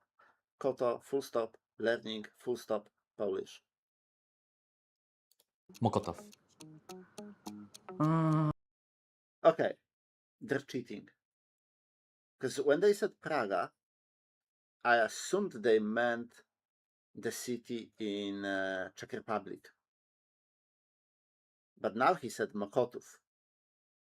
Mokotów is not a city. And Praga, in this case, I think is also not a city. Those are districts of Warsaw, of Warszawa. So they're kind of cheating, like, that's a city, that's a city, that's a city, that's a city, that's a city. I don't know this one. That's a district, and all of these, except for this one, I don't know this one. It might be a city, I don't know. But all of these are actually cities. 地名でしょ Oh, just places. あら、負ける気がしないな。無限に出てくるわ。もう出ないな。で、彼は1年以上も住んでますからね。でもみんな知らなくない？俺があれなだけか。今、物件を探してるから詳しいだけ。そう。ウォッカだね。ちょっと待って。ウォッカだね。ウォッカだね。Oh no. Oh no. Fuck. Never. Absolutely never let anyone pour vodka into your mouth. Because you're supposed to like take a shot. It's supposed to go straight down your throat. You're not supposed to hold it in your mouth. Well, when someone pours vodka into your mouth, you're kinda forced to hold it in your mouth. Otherwise, it can go into the wrong hole and you can, get it in your fucking lungs. Oh my god. And they poured it slowly. Yeah, oh my god. That must have been horrid. I hope it's at least chilled. And he didn't seem very happy about it. Yeah. How's it be? 終わってるね。という食べ物いきましょうか。食べ物はい、ピエロギ。カツレツチキンスープ。チキンスープ。チキンスープいや、名前がわかんないね、あれ。美味しい。あれ大好き。あれもあるよね。冷たいスープ。名前がわかんない。コールドズパ。コールドズパ。コンポト。コンポトね。Oh, then they know compote. やばい。出てくるんだけど。He did the Japanese thing where he said compoto. あ、言おうとした。お肉、ね、美味しいよね。お肉ね。大体肉なんだよな。名前がわかんないね。あとチーズ。ザコパネで売ってるチーズも美味しいね。ザコパネで売ってるチーズ、めっちゃ美味しい。ザコパネでしか買えないの？いや、でもザコパネ名物的な。美味しい。名前は忘れた。単語いっぱい出てくるな、今なら。意外に出てくる。めちゃくちゃ寄ってきたわ。ボッカ。ボッカ。ボッカ。そう、日本じゃね、ウォッカっていうね。こっちの人はブドカみたいな。ボッカ。ボドカ。ボッカ。わかんない。もう体が熱くなってきた。ね。ゴロンツォ、ゴロンツォ。ゴロンツォって言うんだ。熱い、ホット。Yeah, the capanna potato cheese. Dead. 会話してみる。めっちゃウケんな、それ。やばい、酔っ払ってんな、俺。バルゾ。バットってなんて言うの？バットって。I don't know. Nie wiem. Nie wiem. Nie wiem. Nie wiem. Ile kosztuje benzeno? ガソリンいくら？免許持ってないじゃん。そう、なぜか覚えちゃった。いつ使う？絶対使わない。Ile kosztuje jeden wódka? This ってなんだっけ？タムと。いや、this はテゴ。と yes のとだ。とボドカ yes。あ、いや、わかんない。バルゾスマッチね。Dobrze vodka. Dobrze vodka. Duże alkohol. めっちゃ熱いわ。Bardzo gorąco. Jesteś bardzo gorąco? そうだね。ダメだね。全然話せないね。あ、もう無理。いやでも多分これはお酒のせいにしちゃいけないと思う。勉強が足りてないんだと思う。もうちょっと頑張らないといけないね。まあ1ヶ月だからこんなもんじゃないですか。まあもっと覚えてるのがあるけど、今使えない、出てこないっていうのもいっぱいあるんで。確かにね。こんなもんじゃないですか。なんかレッスンやってるとスラスラ出てきたりとかすることとかもあるけど、まあだから実践が足りないし、でも実践で使うにもまだそのあらゆるシチュエーションに使えることとか、とにかくまだ数が足りてないって感じですよね。話すことは慣れてるのに使えてないって。まあ最初だから今はそんな感じかな。じゃあ3ヶ月後ですか、次は。まあでも1ヶ月でカフェで注文できます。まず挨拶できます。すごい。偉い。なんで、まあこんなもんじゃないかな。天才。自分で言っちゃダメだ。また1ヶ月後とか2ヶ月後とか進捗を見ながら皆さんにもね、感想てか教えてください。ポーランド語。なんか便利な言葉とか面白いスラングとか、スラング僕好きなんですよ。これ言ったらすごい盛り上がるとか、悪いことじゃなくてね。I just wanna know some phrase that can impress Polish people. 喜ばれる言葉みたいな、ね。そう、これ知ってるといいみたいな。よかったらコメントとかでお気に入りの言葉とか知っとくといい言葉とかあったら教えてください。でもポーランドを使うのは楽しくなってきた。街でなんか何言えるかなみたいな。すごいもっと使いたいな。カフェ行くのね、楽しみ。俺はやっぱ笑わせたいね。ポーランド人を。冗談をね。You did just fine, mate. ショート動画とか YouTube とか上げてても笑わせるのは快感だね。笑ってくれてるとコメントとかでね。面白い。別にうまくなくてもいいけど、俺たちが使ってる言葉が笑ってくれる。狙ってない時もあるけど、大抵狙ってないけど、面白いと思ってもらえるのが嬉しい。いやもう困ったら知ってる言葉を言うみたいな感じになってるからね。ドゥジェで乗り切る。Another one would be like someone's laughing at your the perfect answer. So yeah, właśnie nie zesraj. It's just perfect. It ends the fucking conversation. とかね、pierogi. Dotrzeć yourself. Dzień dobry. Do Zamościa albo Kresnego Stawu jedziecie? A uczy się polskiego trochę, rozumiem. Angielsku? Objedzie pan w Łopienniku na lewo. Następna miejscowość na lewo. Pojedzie pan do tamtego policjanta. Dziękuję. Oh shit! Oh my fucking god! It sounded like a fucking police officer or something explaining to him which way he's supposed to go because that's something happened and he can't go the way that he wants. So he explained to him how to drive around it. And his only answer is, I don't understand Polish all that well. And then he said just pierogi, which is like Polish dumplings. ちょっとね、酔っ払っちゃってどんな動画になってるか心配なんですけど、ポーランド語1ヶ月勉強してみた私たちのポーランド語レベルの進捗でした。またよかったらサブスクライブとかいいね。it's great. 嬉しいです。お願いします。ありがとうございました。ありがとうございました。Dziękuję. Dziękuję, do widzenia. Oh my god. Oh, they just have 2 videos, that's it. That was the newer one. I just got that shit recommended to me. Pierogi. Lubię ziemniaki, nie? Oh, fuck. Yeah, they're doing great. I love it. Alright. Anyway, I will be ending the stream for today. I have to wake up really early tomorrow and I'm going to Warsaw. I got some work to do there and then, yeah. And then I'm coming back. What day is it?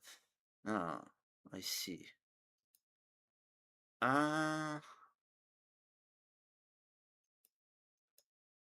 So tomorrow, yeah, I might be streaming tomorrow. I don't know. I don't really have a plan for tomorrow. Kinda failed to plan things ahead recently, so I have to figure something out. I don't know what yet. And yeah, that's it. It's cool that someone's learning Polish. Fucking pierogi.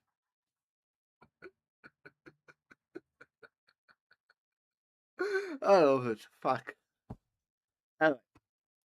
See ya and have fun. Cheers.